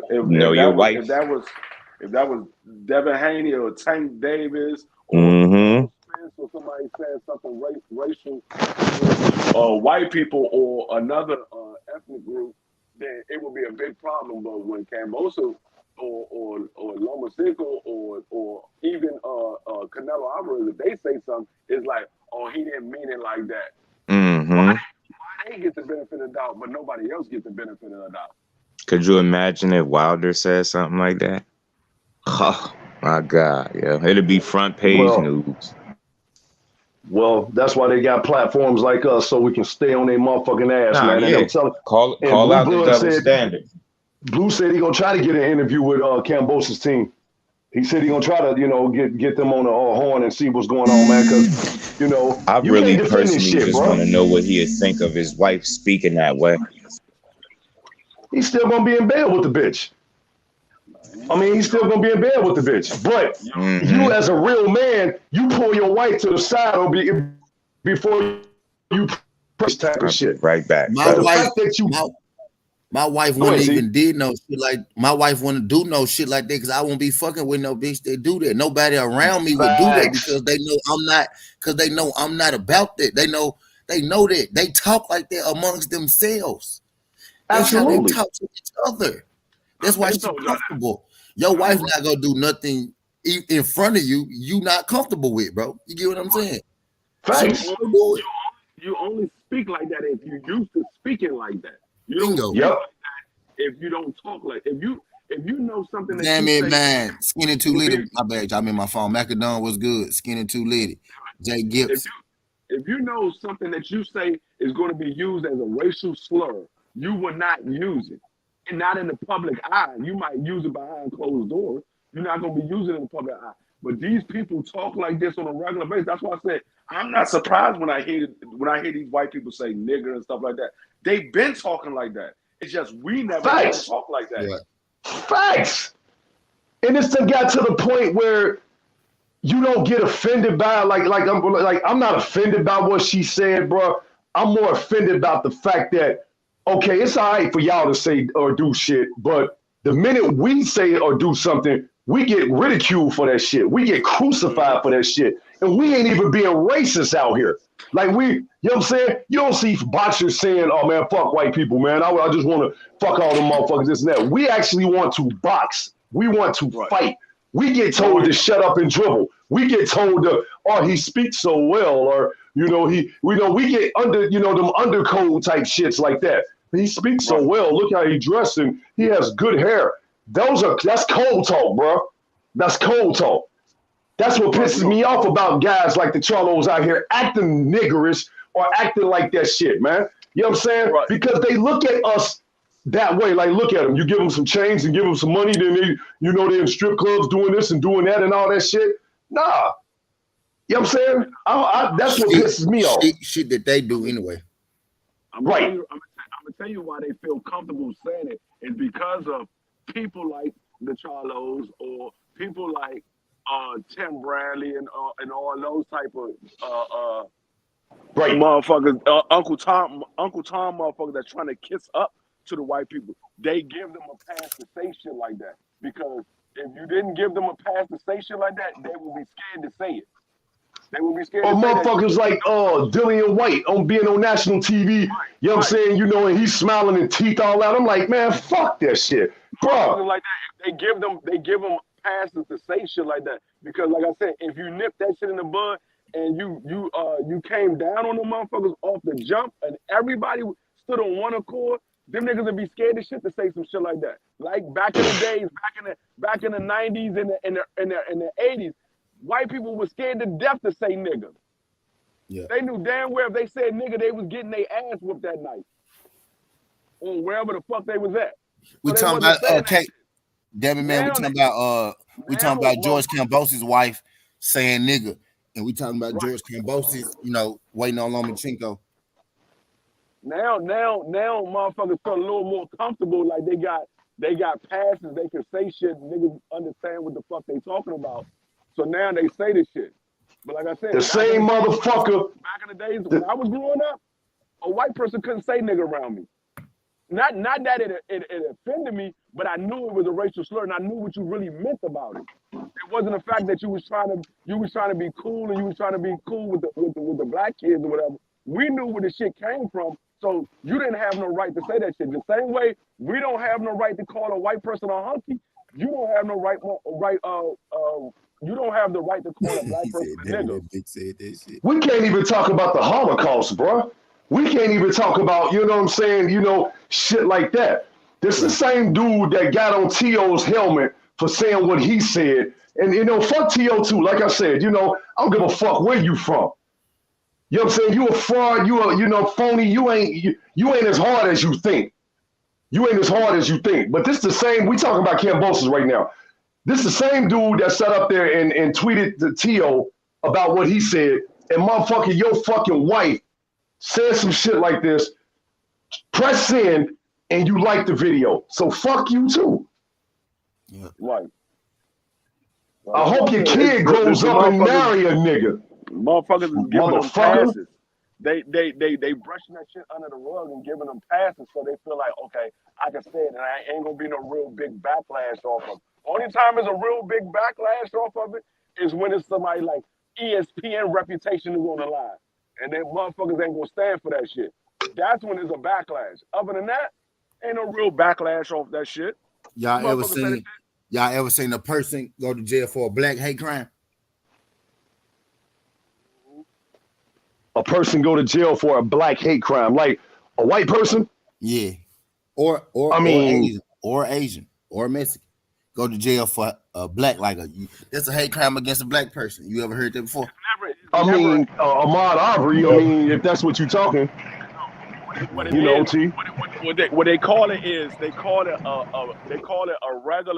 regular beating. It's not a hate crime, it's just a beating. The only time it will be called a hate crime if it had to deal with somebody that was a skinhead or KKK or somebody that was associated with those groups. That's when it would be called a hate crime. But if it was just a regular group of white kids beat up a black kid, it would not be called a hate crime.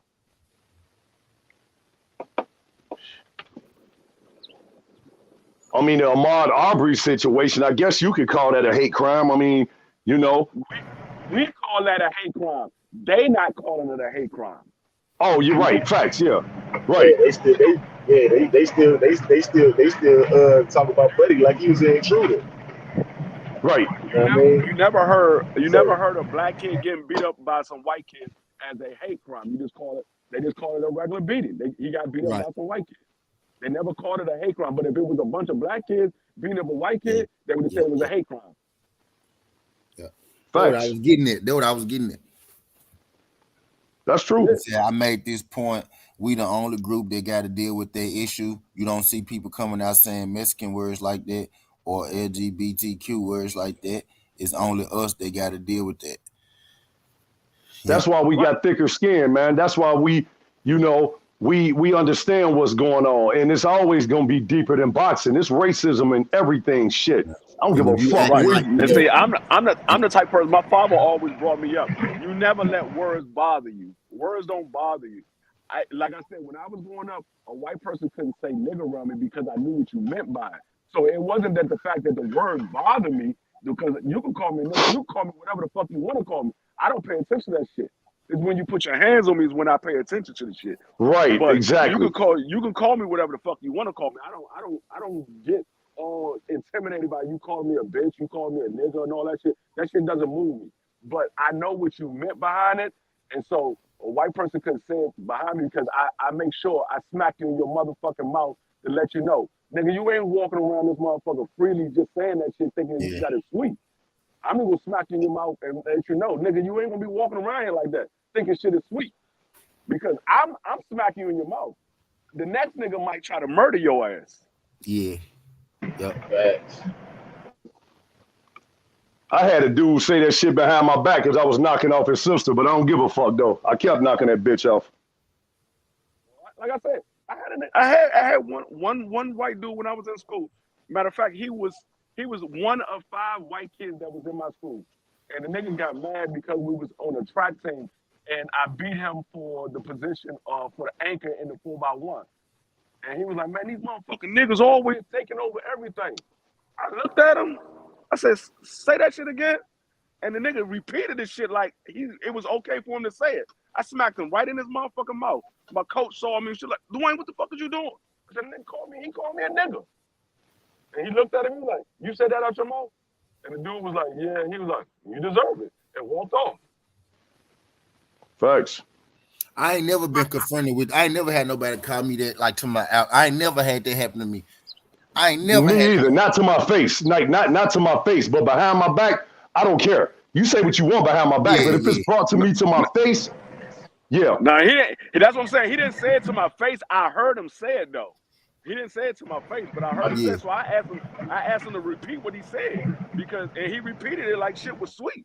So I smacked he had a whole handprint on the side of his face. I smacked the shit out of him. And my coach looked at him and was like, "You deserved it." Damn right. I mean, it's just about respect, man. And then he got suspended from school for saying it. But It's about respect. But that's how they read. But in today's climate, Dwayne, it's okay for them to say it and press sin or whatever the case is without any backlash. So what they do is hurry up and take the post down and shit. You know what I'm saying? Thinking nobody caught the shit. But like Just Do said, that's why we got screenshots and all that shit now. You know what I'm saying? So from here on, regardless of whatever the case is, this is going to be stamped to his career, at least in my eyes and shit. Because if he don't fight Devin Haney now, you know what I'm saying? Number one, you're a pussy. Number two, you're a racist. You can't defend that shit. But old media ain't going to bring that up about his wife. It's going to be taken for people like us that's going to have to stay on his helmet about that shit. Old media probably seen this shit and sent word to his ass to take that shit down. Yeah. I guarantee you, somebody in his camp told him to tell his wife to take that shit down. I guarantee you. Because that shit, when Blue Blood said that shit, I immediately went looking for it and could not find it. Yeah. When Blue Blood did the shit, that shit real because it's Blue real. Blood over 100,000 motherfuckers who go see it. Facts. It's 100,000 mother. I told Blue Blood when Blue Blood had a conversation, I was like, Blue, man, I get, I like you got power out here. What you say, people go jump on it. So kind of, bro, watch what you say. You know what I mean? A little bit about certain shit. Like people see. That's why you say, that's why everybody go run with it. That's why you always see Blue Blood. He always mute himself. Certain words he would not say, even though it's in the chat and somebody sent a super chat. He will not say certain words. He won't say. If y'all he won't say. He won't say hate. He won't say nigga. He won't say no curse words. He won't say nothing that can be viewed as a bad look on his platform. He will mute. He would censor that shit ASAP. And he's fair. And in fact, if y'all don't know his play, man, he actually exposing these people for who they really are. Like by her putting that shit out there like that, man, it ain't really doing nothing but exposing how she looks and how her husband looks. He ain't got to say no more. The shit out there. That's why we got these screenshots. The shit is out there. That's what I'm saying. He ain't got to say no more. Motherfuckers try to say she misspelled it. She didn't mean that. I don't give a fuck what it is. Bullshit. You spelled Nigggur. You knew what the fuck you was spelling? Facts. We know you misspelled it because you tried to put ER, bitch. Y'all remember on Wheel of Fortune when the dude did what he did and shit and put an I and it was a wrong word, a wrong letter and shit, and Pat Sajak looked at that motherfucker like, and it was all quiet and shit. Mm-hmm. That shit was funny as fuck. Yeah, that's right. I think it said nigga something, and that Pat Sajak was like, nah, it was N, and then it had the blank, and then it had GGER, and Pat Sajak, and it was dude's turn, and he said I, and it wasn't even an I, and it was like, damn. It said nigga, he wanted to say nigga. Pat Sajak was like, man, you crazy as shit. We better not be putting no damn nigga up on this. Right. It was actually nagger. It was nagger. Like it was like, what do you call a person that bothers you or something? And it had N, and then it had the blank, and then it had GGER, and it was dude's turn. And that motherfucker said I. And Pat Sajak stood there for a minute like, ooh. And then he looked at the crowd and he was like, I'm sorry, that's not it. Man. Like they didn't even try to see if the letter was up there. They just automatically said that's not it. He was like, that's not it. And this the fucked up part about it, Dwayne. South Park got a hold of that shit and destroyed dude. And y'all know when South Park get a hold. I remember that because I was watching that episode with my mother. That used to be my mother's favorite show. I was watching that episode. I know exactly what you're talking about. I remember that shit too. I seen the Facebook post of this shit. Hey man, look. This how fucked up it was. Right. This how fucked up it was, Dwayne. So South Park get a hold of it, right? I'm a South Park head. I watched that shit and there was Randy Marsh, Stan Marsh's dad, and he was on Wheel of Fortune that said that shit. Everywhere he go, this motherfucker was like, hey, man, there go that nigger guy. There go that nigger guy. They was just destroying dude and shit. That motherfucker had to basically go kiss Jesse Jackson's ass to get back into the congregation. This motherfucker went to all kind of motherfucking therapy sessions and shit. Man, that shit had me weak. But the message was how dumb you look saying shit like that. Because that's how they really meant.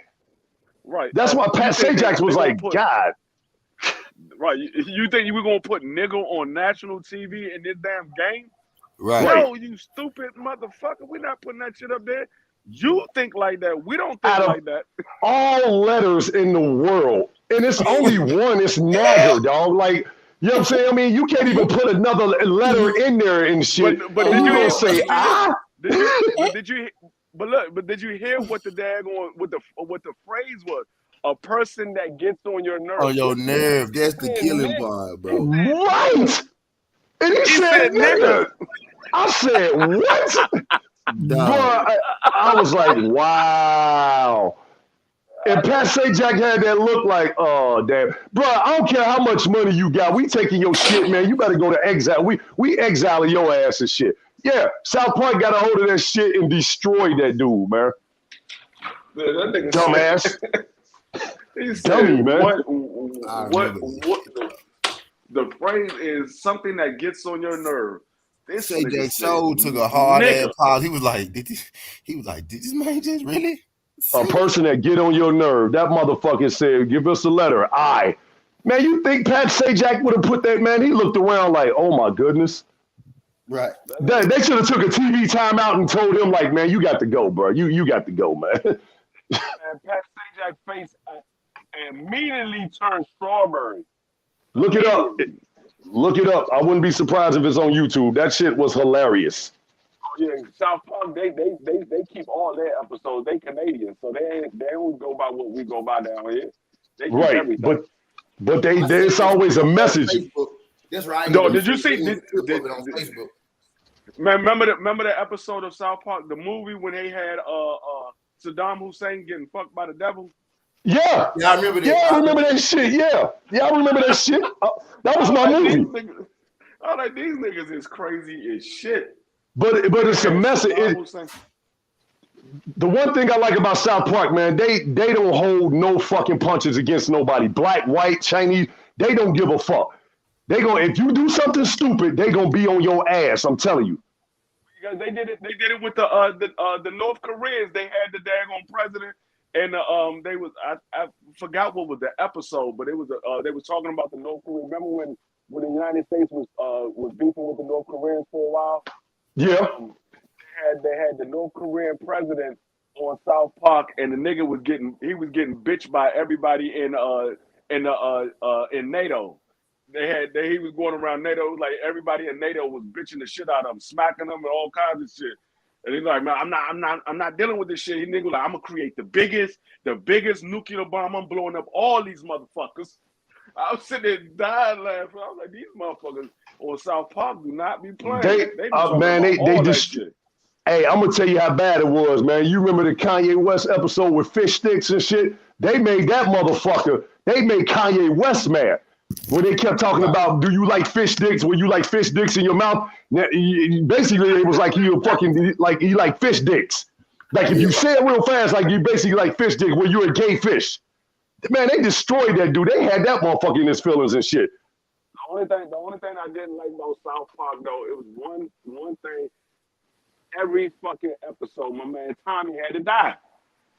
Oh yeah, no, Kenny. Yeah, Kenny. Yeah, Kenny. Yeah, Kenny always had to die. I mean, Kenny. I said Tommy. Kenny had to die every fucking episode. I'm like, damn, Kenny lived through one whole episode. Didn't Kenny live in the movie?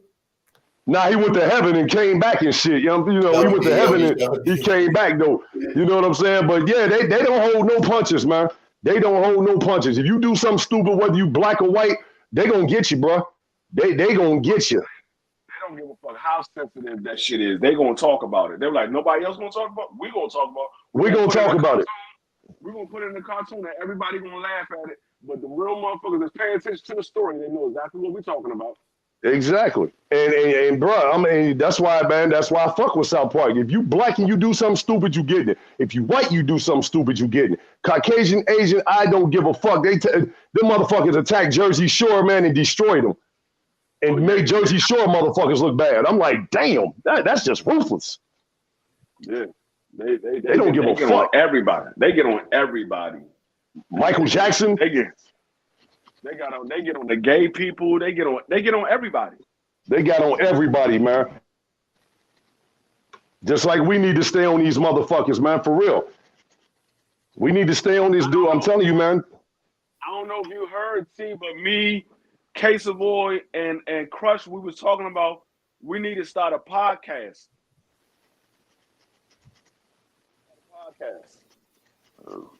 About what?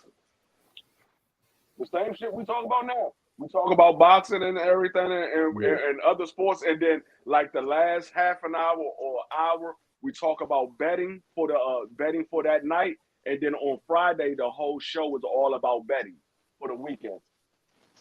Yeah.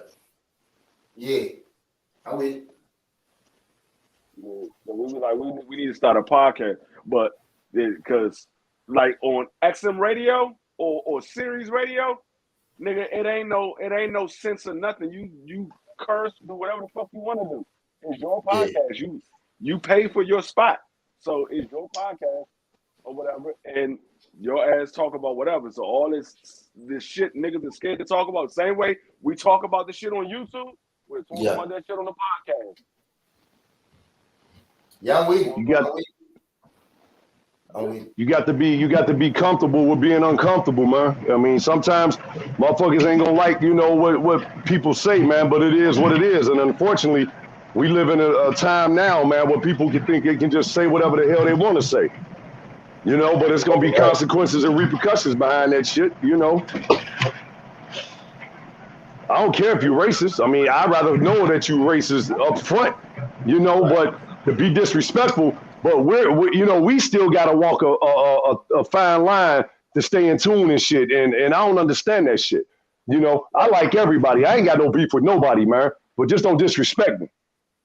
Right. Like I said, I came to the terms a long time ago that these people, they already been saying that shit. They say it behind closed doors, and it just so happens now like second language.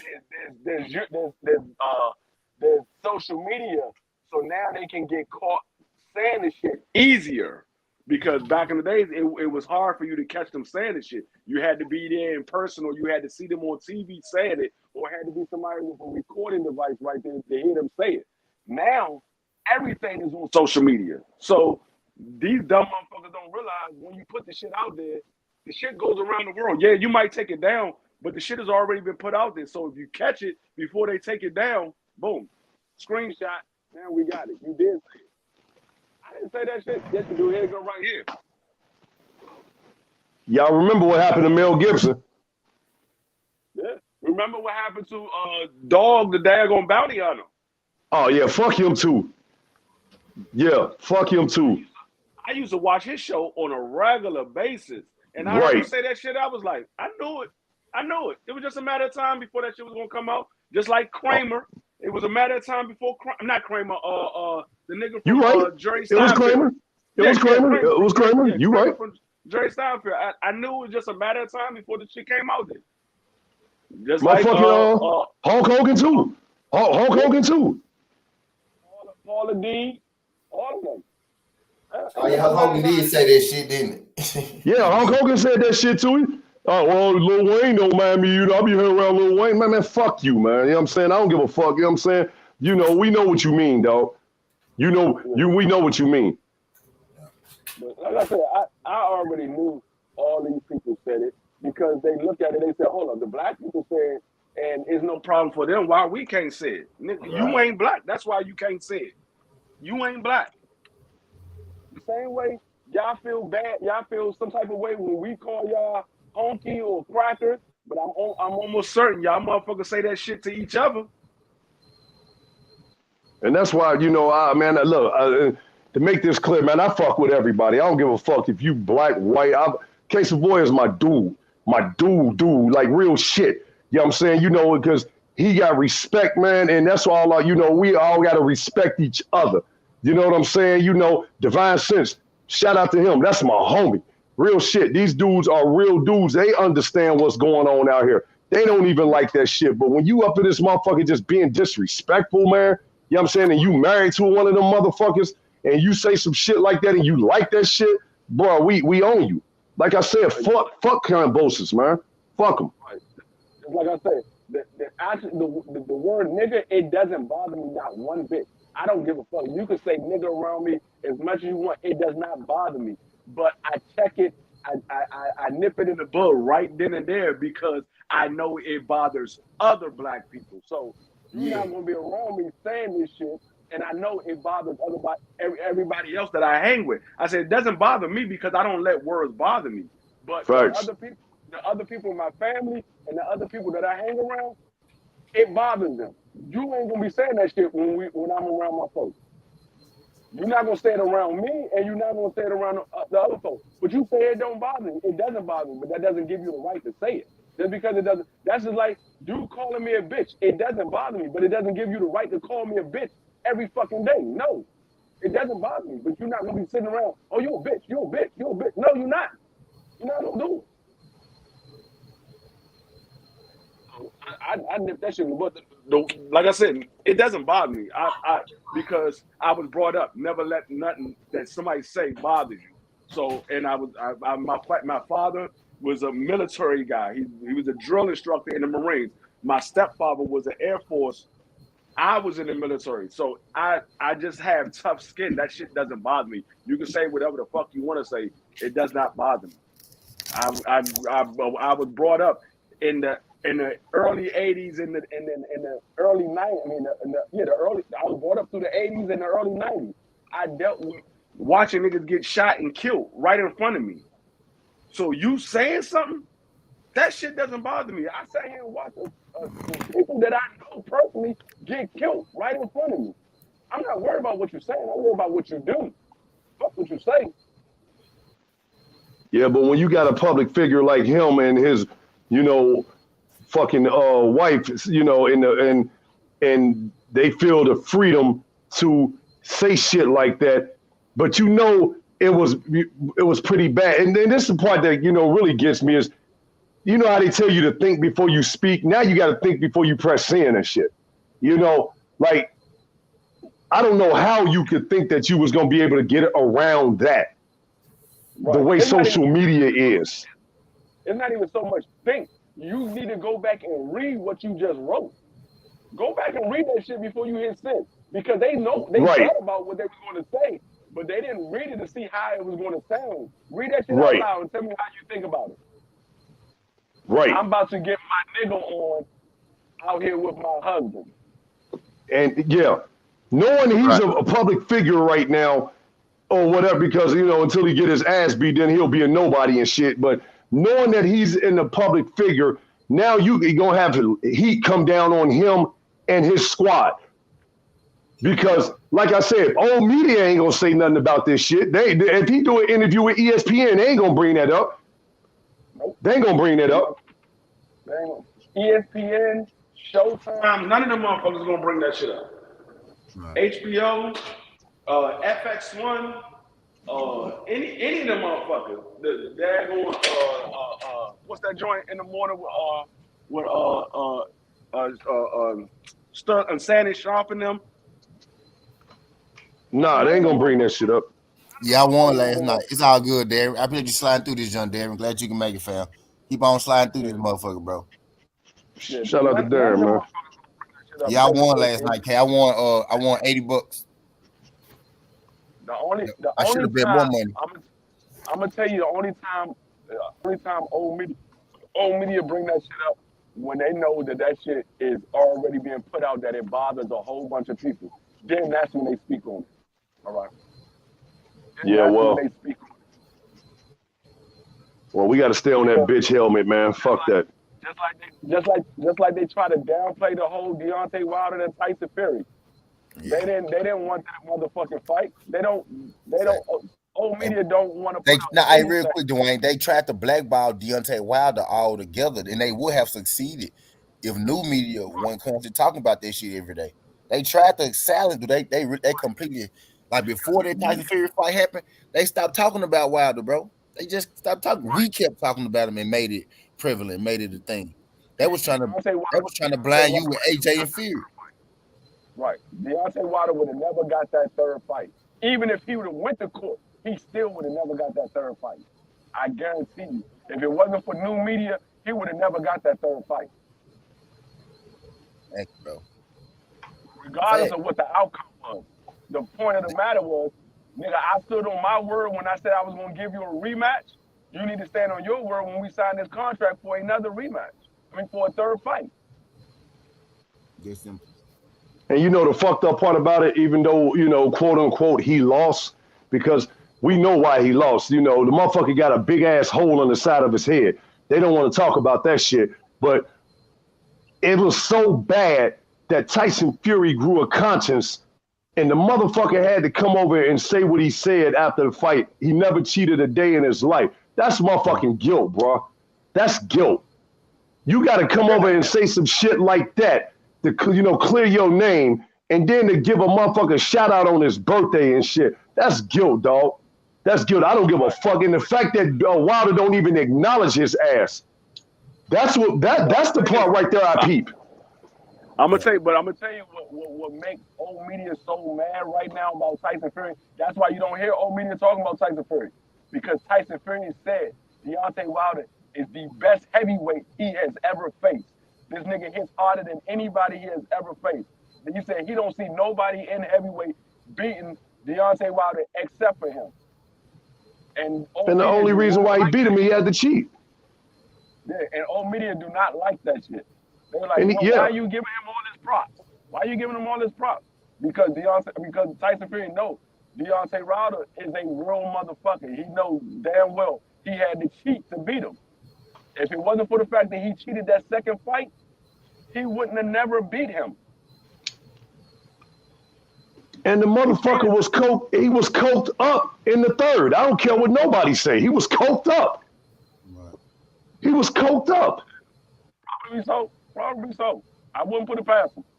But, and truth be told, they cheated in the first fight as well. Because the nigga was out cold. The nigga was out cold. We just seen two niggas we just seen two niggas in 2 different weeks take the same punch and go down the same way, and they stopped the fight immediately. Right. But when it was Tyson Fury, they got over top of him and counted. Well, they hit the canvas the same way Tyson Fury hit the canvas, and them motherfuckers stopped the fight immediately. I guarantee you, Deontay Wilder would never speak his name again. And all he wanted was a third fight. Fair is fair. He stood on his square. But when you got motherfuckers like that got to cheat you to beat you, and and the old media they know that he cheated, but they gonna ride with the Caucasian. They gonna ride with the because of who he is or whatever, because they don't want to see us as being undisputed. Well, they don't want to see that. Truth be told, Deontay Wilder didn't have to fight him after the first fight when they called it a draw. They didn't have a contract for a rematch. Deontay went on. He stood on his word. He told Tyson Fury he would give him another fight, and so he stood on his word and he gave him another fight. And he had to cheat him. He could have went straight after AJ. He's like, look, me and Tyson Fury, we fought to a draw. I mean, it is what it is.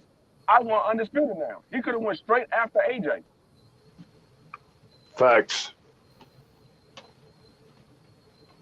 Fossil facts. Nobody look at that. Nobody look at a man standing on his word and being a true champion and believing what cocaine is an easy drug to pass tests with. They're not gonna appreciate him until he's gone and out of the sport, and they gonna look back and just say like, "Damn, this dude." That's what they do. They they'll look back and say, "Damn, this dude was a stand-up guy." But they would rather put this cokehead, fat, chitlin-looking motherfucker on top because of the complexion. I don't give a fuck if he's a drug cheater. Nobody cares about all that. Nobody cares about all that. He made more excuses to get out of that fight and knew he didn't have a chance. And that's why he cheated.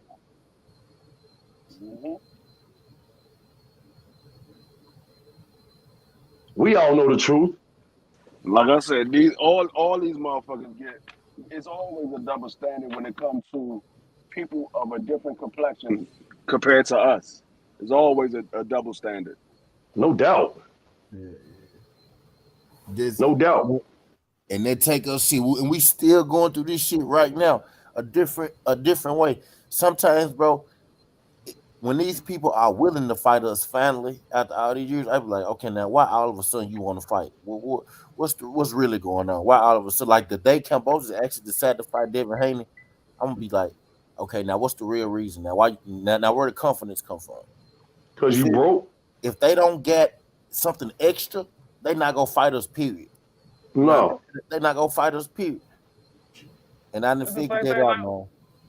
it's the same thing like with Oscar Valdez. He signed the fight, But and as soon as he signed the fight, they immediately came up with the daggone excuse. Oh, Shakur Stevenson only going to win because he runs all the time. Or how we know Shakur Stevenson ain't taking daggone right, PED. because he I'm never got like, caught.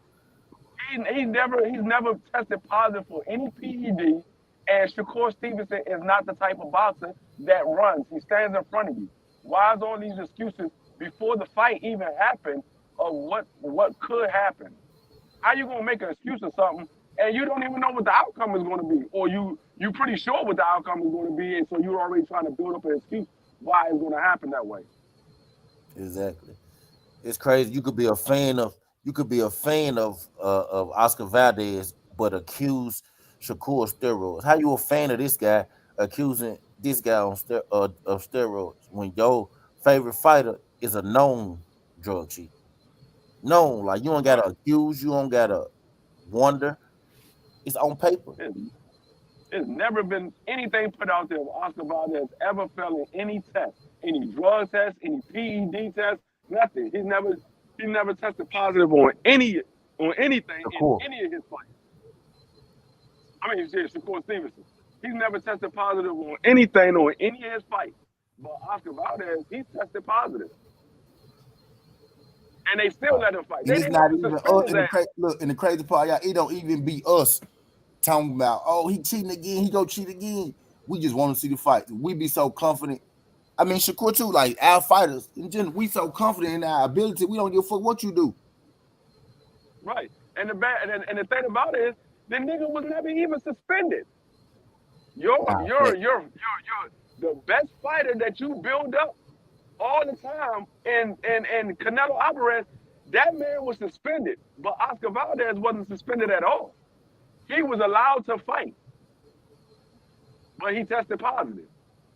They said Canelo Alvarez only tested positive for Albuterol. He was only point 0.2 over the limit, but you suspended him for 6 months.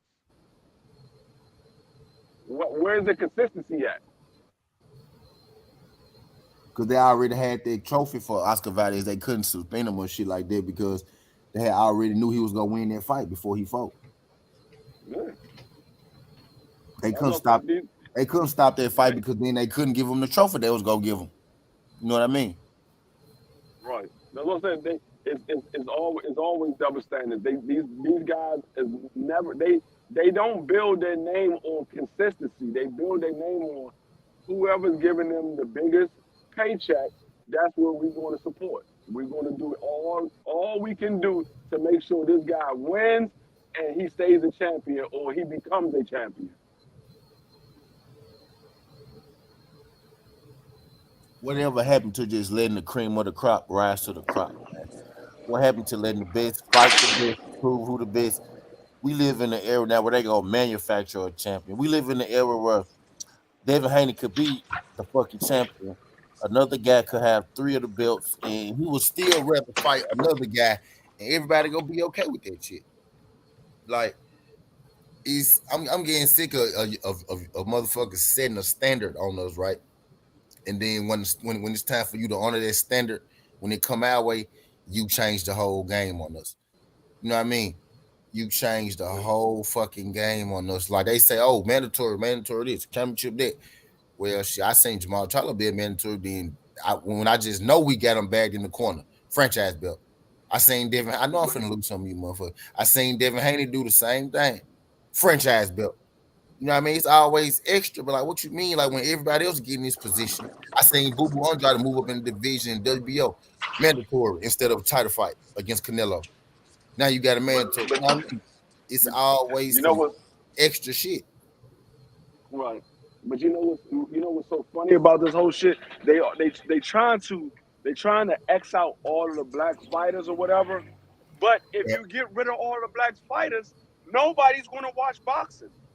The right. Mexicans going to watch their Mexican fighters, but it's not going to be on the same. You're not going to get the same outcome as the black fighter because the Mexican pay for their fighters. I mean, they pay to watch their fighters, but the black people pay to watch those fighters too. If they're good fighters, we Bingo. watch those fights. We watch them. If they're good fighters, we're going to watch whether they're black, Asian, white, Yeah. Hispanic, I be regardless of telling what I their be creed telling is. people it be the race warrior that try not to buy black fights. Black people go buy every fight because we like boxing. We ain't looking at it as a race war. Y'all looking at Right. it as a race war because the black fighters be beating y'all ass for the most part. Y'all And look at it and, like and and that's what I don't understand because there's white fighters that we like. There's right. Mexican fighters that we like. There's Asian fighters that we like. There's African fighters that we like. There's black fighters that we like. American black fighters that we like. I'm like, we like all different types of races. If they're good fighters. If they're not good fighters, we won't call them for what they are. They're a bum. He's not good. I don't care if he's black or he's white. Blair Cobb is black. The nigga is a fucking bum. He's a fucking bum. Until he prove otherwise, he's a bum to me. Because you're not going to say this man is the goods, and this nigga absolutely fought nobody. facts, man. He fought nobody. Y'all talking about, Boost haven't fought nobody.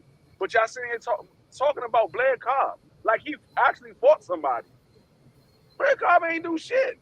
He did less than what Boost did. And you already saying Boost ain't fight nobody. So how you going to say Boost didn't fight nobody, but you talking about somebody else that did worse than what Boost did?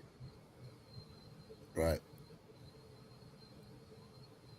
Kay said there ain't no white American boxers that I like. We trying to get you on. I'm trying to get y'all on the Caleb Plant train, man. He pretty good. Y'all got one, K. Y'all got to stick with him, though, K. Y'all got No, one. I mean, I like Caleb Plant. He's a white American fighter. I like Caleb Plant. Yeah. He lost to Canelo. I mean, it wasn't like Canelo cheated him. He just lost. I can't say Canelo cheated him. Canelo beat him. He lost. But that doesn't mean Caleb Plant is a bad fighter. I still like him. He's still a good fighter. He beat majority of the people in his weight classes. He said, "Fuck Billy Plant." Billy Plant is Isaiah Cash.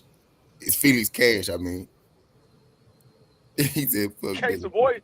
Savoy don't like Caleb Plant because he lost to Canelo. Yeah, that's why. But Yeah, I keep telling y'all, Canelo's not a bad fighter. He's just scared to fight people that's going to give him a challenge. Canelo's not a bad fighter. He's just scared to fight people that's going to give him a challenge. Actually, to be honest with you, it's the same thing with motherfucker Loma. Loma is not a bad fighter.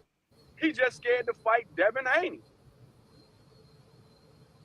He's scared to fight Devin Haney. He's not a bad fighter.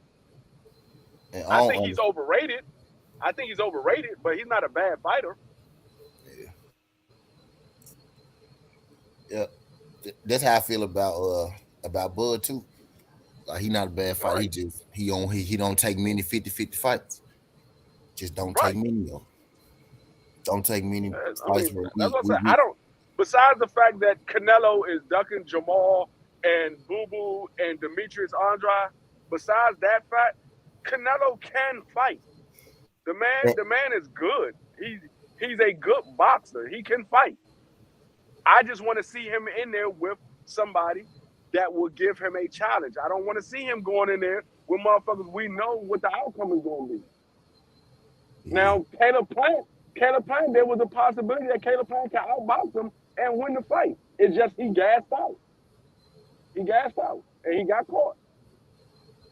Because Caleb Plant was outboxing Canelo the first half of that fight. Even though the scorecards say something totally different. I don't know what the fuck they were looking at. but he outboxed Canelo the first half of that fight. Yeah. He said T.O. wasn't a bad fighter. He just was ducking Haney and running his mouth. Wasn't a Exactly. bad fighter T.O.'s at not a all. bad fighter. No, he's not a bad fighter. He just ducked Devin Haney. We was actually pulling for T.O. in the Loma fight. Bingo. We was I pulling bet. for I T.O. literally bet on T.O. Y'all know I ain't lying. Right. We was pulling for him. He's not a bad fighter. He just ducked Devin Haney.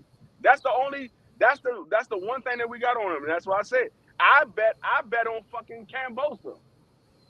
Kambosos won my money, and I called it exactly how it was going to happen. It was going to be a split decision for Kambosos, and that's exactly what it was. I was scared of that one because I didn't want to bet against T.O. How you love it? But y'all say we didn't fuck with T.O. Hey, T.O. had all that fuck shit, and I still couldn't bet against him that night, and I should have. Got my feelings involved. I should have won my fucking money with Kambosos' bitch ass that night. I ain't even bet against Yeah. T.O. Right. Cause I was See, holding that hope. I was holding that hope that T.O. come around. But fuck Kambosos. I know he pussy. He show his true. He didn't show his true colors. Cause you're not even from yeah, America. You're not even from America, so you don't even no. You damn sure ain't supposed to be out here and saying and that's and Kate, I know Case Avoid heard me say it because I was on Ricky Williams' show plenty of times, and I said the same exact thing for like a month straight. And I said it on my show. I'm gonna give Kambosos the benefit of the doubt until he proved me otherwise. He proved to me otherwise. The man said he was gonna fight Devin Haney. I gave him the benefit of the doubt, and then he's trying to go fight Ryan. Go try to fight Loma. He was trying to anybody. fight everybody except for Devin Haney. But you said you was going to fight Devin Haney before you got the fight with T.O. Before you fought the fight with T.O., you said when you win the belts from T.O., you're going to fight Devin Haney to prove who's the undisputed champion is. He came out your mouth. As It's soon as like you got the fucking belt, they like T.O. they say all that shit to get the fans on their side. They say all that shit to get us going, get us believing, to get us talking about them. And then when it's time to show, when it's time to put they fist where their mouth is, when it's time to sign their names, bro, it be I don't on some real shit, y'all. I said before the fight, I don't think Kambosos thought he was gonna win because he was talking all this shit about what he gonna do, how he gonna fight Danny, how he gonna bring Devin, how he gonna bring Undisputed back, how he gonna make everything right, and then he go out Yeah. there and actually win, get us excited, and this nigga do the same shit as the nigga he beat. It's like He said y'all be having that energy for Devin until y'all have to fight him, and then it's a different energy. he's the Australian version of Teofimo. Facts. The nigga, he said T.O. said the same exact thing that Kambosos said. Right. As soon as the fight was over, he was like, "Oh yeah, I'm gonna go ahead and fight Devin Haney, this, and that." He went home on his little vacation and celebrated for being a champion and all that, for beating Loma. And then he was like, "Oh, Devin Haney hasn't done anything. He's an email champion." What? Where all this energy come from? You said you was gonna fight Devin Haney, and what? Then fucking Kambosos get the belt. He said the same thing. Yeah, I'm gonna fight Devin Haney, and we're gonna prove who's the undisputed champion for once and for all, and get this shit taken care of. Now all of a sudden, oh, he's an email champion. I'm the real undisputed champion. Come on, man, you sounded just like T.O. Sounded just like him. And you saw what happened. You saw what happened to T.O. He was playing around.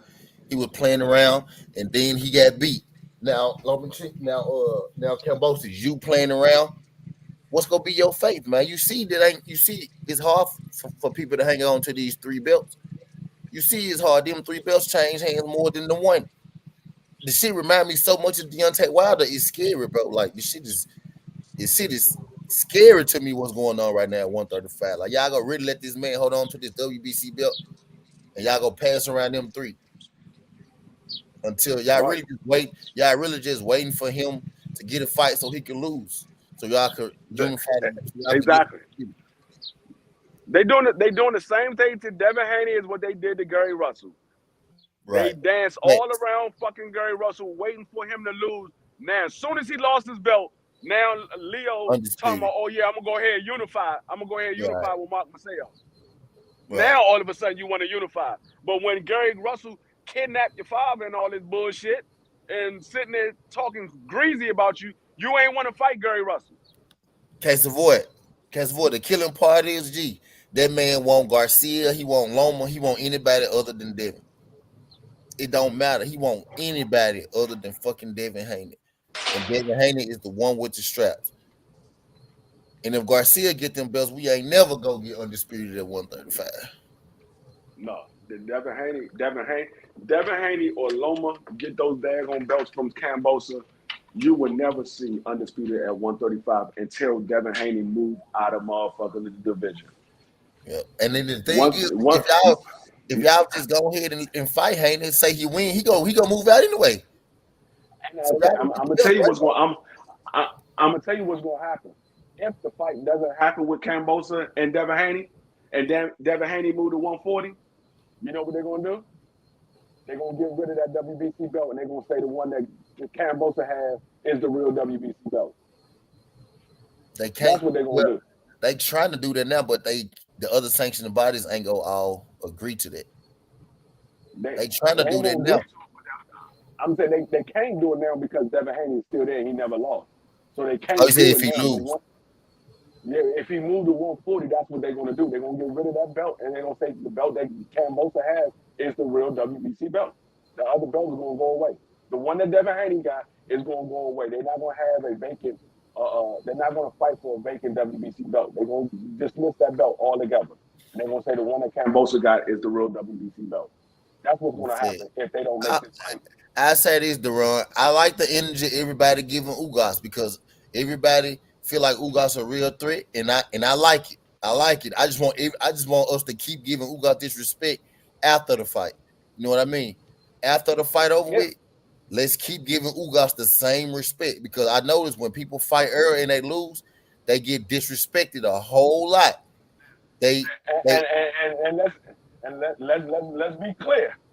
Dwayne is the only one that said it was a 75-25%. Everybody else talking about, oh no, Ugas is not no easy fight. So all of y'all that keep saying Ugas is not no easy fight, keep that same energy when Earl Spence beat Ugas. Keep that same energy. Ugas was not an easy fight.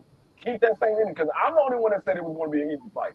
Because I can already tell you what's gonna happen. After he beat Ugas, they're gonna say, well, he really only beat Pacquiao. He only had one belt. He don't have no divisions. He never been undisputed. So I know how it go. Yeah, I just want us to keep the same energy. Like if Ugas is great, let him be great. Not just because he's fighting Earl, but even if Earl beat him, he's still going to be great. Okay, that's all I'm saying, man.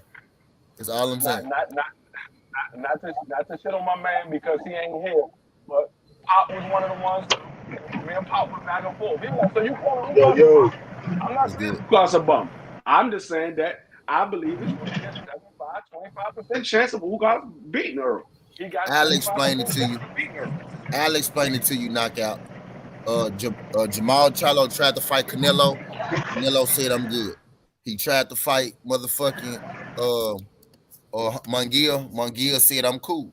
So he took the fight that he could take right now to keep his date alive. He's not trying to lose his date or his bag or his money.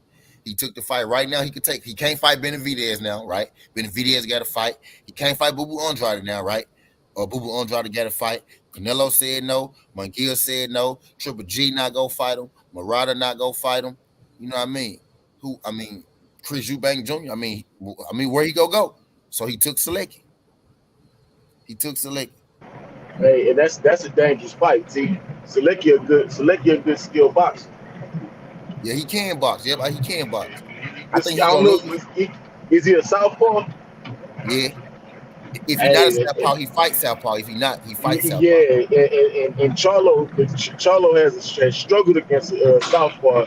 You remember that fight with Korobov? You know what I mean? He struggled with shorter guys than him. If you really pay attention, Charlo struggled with shorter guys. But what did I say to you? But this nigga called loud as shit. What did I tell you, T? I told you. I said I will believe that McGuire and Charlo is fighting if they get in the ring. I told you that shit was not gonna happen. I I, said I do not believe he's going to fight Charlo until they get in the ring. yeah, I was trying to be truly deep down. I ain't think he was either. I was being optimistic. I was like, well, I give him some credit if he do it. I give him more credit than I give the big Canelo if he do it. Hopefully he. But I kind of knew he wasn't though, because he gonna get his ass beat. You know, what I mean, I knew he wasn't gonna do it. Man, I see how these. I know how these niggas move, man. They don't move like people that want to challenge themselves. They Right, move in a way that they're not trying for to real, lose that O. They're not trying to lose that O. for real. Yeah, that's facts. That's facts. He should have been fought Andrade, man. He shouldn't be waiting this long to get that fight. He should have been tested himself against Andrade. I saw somebody said that Andrade and Jamel Charlo never had a fight. There was no contract for Jamel. And I said, are y'all stupid? I said, Boo Boo Andrade pulled out of the fight 10 days before the fight because he wanted more money. Yeah, They yep, had a venue and a scheduled date. It was literally 10 days prior to the fight that he Yep, pulled something like out. that. You're Yeah, like, no, they didn't like have no 9 days or signed contract. something like You that. got, yeah, I was like, show me where the signed contract was at. I said, no, I'm not gonna do all this research for you when I already know it's been put out there. Yeah, Is everybody know about it? Niggas was talking about the fight. What are you talking about? Everybody's been talking about they waiting to see this fight because that's a good fight, and he pulled out because he wanted more money. yeah. I'm like, yeah, where the fuck these motherfuckers come from? Yep. Oh, Right now, they I want Benavidez to fight Andrade because he keeps saying that he'll fight him. He keeps saying it's a fight that he'll take. Andrade said yes. That's the fight that I want. Andrade versus Benavidez. But you know what? You know what? You know what? I'm starting to think he's doing the same shit that these other motherfuckers do because Oh yeah. before Andrade got that fight for the mandatory, he was Yep. saying he wasn't gonna fight Andrade. Now that Andrade got that fight for the mandatory, now he's saying, "Oh yeah, I fight him. I fight him." Right. Facts. Right there. He I'm because starting remember Dwayne before Andrade officially signed the mandatory, he said, "Fuck that mandatory. I'll fight you." And to then right. his team was like 7 million. We don't want to fight him. His style don't match up. His style, this, that. And then Andrade signed his contract. And now they coming back out last week saying, well, yes, I want to fight Andrade. I said, bro, y'all niggas is not fooling me, bro. That's what I'm Y'all saying. niggas is not fooling I me, think he's man. starting to move like the other motherfuckers. At first, he didn't want to fight him, even though he called Boo Boo out, but he didn't want to fight him. How you gonna say his style don't match up to yours, but you called the man out? Facts, man. You called the man out. They were like, well, Jamal didn't know. Jamal was asked a question, and he said he'll knock out He'll knock his ass out. Demetrius. He'll knock out David Benavidez. He was asked a question.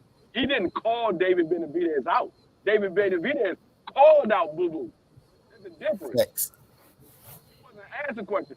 He said he want to knock Boo Boo Andrade out. That's a call out. But now all of a sudden you don't want to fight him. So then he signed the daggone fight for the mandatory. Now you want to fight him. Come on, man. These niggas move funny as shit. Now, Benavidez and Andrade really can fight each other, though. That's a real fight that can happen. So I don't want They people at to feel like 168. that's a more realistic fight than Boo Boo and Charlo is what I'm trying to tell people. That's a more Right. realistic fight. Yeah, it can happen. It all matter if Demetrius Andrade want to. I mean, if David Benavidez want to fight him. Don't call a guy out and then you start at 7 million. Don't do that. Don't do What that, y'all have bro. to realize is Boo Boo never had a legitimate fight. He never fought Facts. nobody that was in the top class. Not So one. he needs that fight. He needs that. He had a chance to fight when he had that fight signed up for Jamel, but he pulled out. That was his own doing. That was his fuck up. But now he has an opportunity with David Benavidez if David Benavidez decides he want to fight him. Now it's up to David Benavidez to take that fight because Demetrius already said, I'll fight David Benavidez. I'm at 168 now. I'll fight him. You can call the man out. Now he's at 168 and he say he'll fight you. Go ahead and fight him. Don't sit here and talk bad about Jamal Charlo But now you doing the same thing, but Jamal never called you out. You called out Boo Boo. He used Jamal. He used Jamal name for clout. They had different divisions. And when it was, I knew it was some bullshit when they was like, when Jamal said, "Well, okay, let's do it at catch weight," and Benavidez said, "Okay, I'll do it at catch weight," and then ain't shit happened. And then ain't shit. I'm just confused on how Jamal get this backlash when he tried to fight Canelo. He's how My y'all whole got thing is, Benavidez. Go ahead. no, I was gonna say my whole thing is, I didn't fault Jamal for not fighting David Benavidez for two reasons. One, he never called David Benavidez out. He was asked a question. And for two was the fact that David Benavidez, besides of a name, David Benavidez didn't have nothing to offer Jamal. Jamal is Bingo. a WBC champion at 160. He's going to give up his belt to fight David Benavidez and get nothing in return. Right. He's not going to. That's not going to guarantee him a fight with Canelo. So he's giving up a belt to get nothing in return. Yeah, he get a name on his resume, but that's all he get is a name on his resume. Now the thing, case avoid, Boo Boo Andrade, old manager, he not with that manager no more. Boo Boo Andrade, old manager, had a deal on the table, right? But he told Andrade the deal was worth 250K. Andrade was like, I'm not fighting that nigga for no 250K. And then he was like, give me more money. Uh Boo Boo Andrade manager at the time was like, okay, we go get you more money. But not knowing that Showtime and them offered more than 250K. Boo Boo Andrade manager was only trying to give him 250K because it was one of Boo Boo Andrade's last fight with his manager. You know what I mean? So Boo Boo people blaming Jamal and Jermell for some shit that Boo Boo Andrade manager did. His Right. manager did that. His His manager manager dipped him. tried to scratch it off the top of Boo Boo check, and that's what fucked it up. But now Right. Jermell and And Jamal not fucking with him no more because they don't know I'm gonna say this. Now I don't know this. I heard it before, but I don't know this. I heard the reason Boo Boo can't get big fights in the industry is because of that one particular thing with Jamel. Because of that one bad business deal. You know what I mean? Most of the fighters in his weight yeah, class fight under the same company as Jamel. You get what I mean? right. And that So that it's, has to deal with Al Heyman. Al Heyman, like, no, y'all left us sitting at the motherfucker altar, yeah. and your ass didn't show up. So we got left with no fight. I don't even think did Jamel get a replacement fight for that date. I don't think Jamel got a replacement fight for that Yeah, date. yeah, he ended up fighting what's the boy name? Cordy? George Cotto? George Cordy? Somebody that they try to say Jamel fights some no name, but it Yeah, wasn't yeah. Jamel's fault Yep. that he fought him. Jorge Cordy. It was something like that. Some shit like Yeah. that. They try to put that on Jamel. Oh, he's fighting a nobody. This, and that. That wasn't Jamel's fault. That was Boo Boo fault. He was supposed to fight Demetrius. Demetrius pulled out. Libra said, I think there I should mean, be a fight selection committee rather than all these fight disputes. If there was a fight selection committee, we would have had Jamal versus Canelo at 154. yeah. We would have had Jamel versus Canelo. We would have had Jamal versus Canelo. We would have had Boo Boo versus Canelo. We would have had we would have had Gary Russell fighting for unification in his weight class after Yep. being a champion for 6 years. We would have had Right. Devin Haney fighting Loma. We would have had Devin Haney fight Leon. I mean, Yeah, okay, it was Coda. Theo. So then Coda was Harrison joint. So I gotta go back and see who the fuck that was that he fought in that boo boo spot. Was it what's the guy name? He fought Triple G too. And that started with a V. I gotta go back and see. There you right. Kodo was Harrison replacement. Who was Boo Boo replacement? I think his name started with a V. Val, uh, Valentis, I Valakis. can't. I can't remember that far back. I That think was it a was while back. Jackson. I think it was Jackson. You talking about the black dude? It was a white dude. Yeah, It was a white dude, wasn't it? Yeah, it was a minute ago. that was a while ago. Jackson had on the black and green trunks. It was Jackson. It might have been, but yeah, he ended up fighting somebody we don't fucking know. God damn it. Right. It was a But no name person, whoever it was. But yeah, that was the reason. That's been put out there. That's one of the rumors that's been put out there. That's the reason why Boo Boo is not getting the fight with Jamal, because they saying Al Heyman don't want to do business with Boo Boo because of that whole situation. We don't know if it's true or not, but it's been put out there. That could be one of the reasons why those fights are not happening. We don't know if it's true. It's just a rumor that's been put out there, but it can very well be true. it's crazy. We supposed to have stipulations and rules that keep shit like this from happening, like mandatories and shit like that. But people making franchise getting around mandatory. So it really ain't nothing we can do to make these. I wish Mayweather had never fought Canelo Alvarez. That would have made boxing a lot better. God damn it. Do what I wish. Do what I wish. Yep. Niggas get this power. Niggas get in positions of power and completely lose who they used to be before they got in the position that they in now. You got Canelo Alvarez. Canelo Alvarez literally laughing at the choice of opponent for Jamal when you were a choice of opponent for Jamal. Canelo Alvarez is literally sitting at his house, not even fighting Bivol right now. Because I saw that I did some research, Dwayne, and I looked into what you were saying yesterday. He can't even fight Bivol right now. Their fight is on ice right now. It is on ice. It's on suspension right now. They not sure they gonna do that fight yet. Just like T.O. and Kambosos, just like Loma and Kambosos signed, right? And they not sure they gonna do their fight. Bivol don't know if he gonna be Bivol government, Lomachenko government said they can't fight. Them folks can't fight. So you sitting there with no fight after telling Jamal Charlo no, laughing. You a goofy, bro. You a goofy. Devin said Keith should have fought Floyd. Keith could have fought Floyd if he would have fought Earl. Keith should have fought Earl. We would have had Earl of Keith versus Floyd. The thing is, when you don't think you could beat a fighter, you know, I give Canelo credit this. Canelo said, fight Lara. He said, fight Austin Trap. He said, fight Austin Trap. Canelo fought Austin Trap.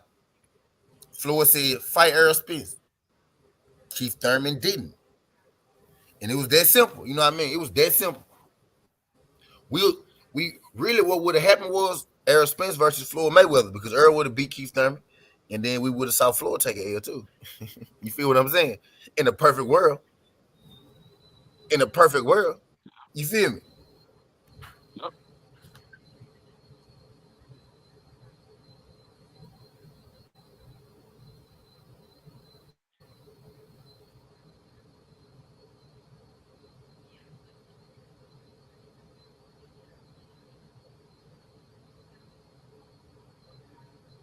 In a perfect world, but the world ain't perfect. It ain't. In the perfect world, that's what would happen, but the world ain't perfect.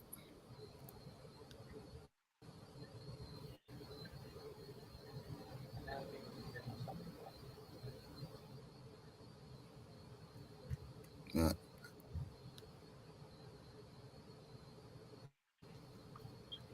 yeah. But I'm finna get up out here, Drew Typing now about 30 minutes. Finna let y'all folks. I'm be Mm-hmm. back on later.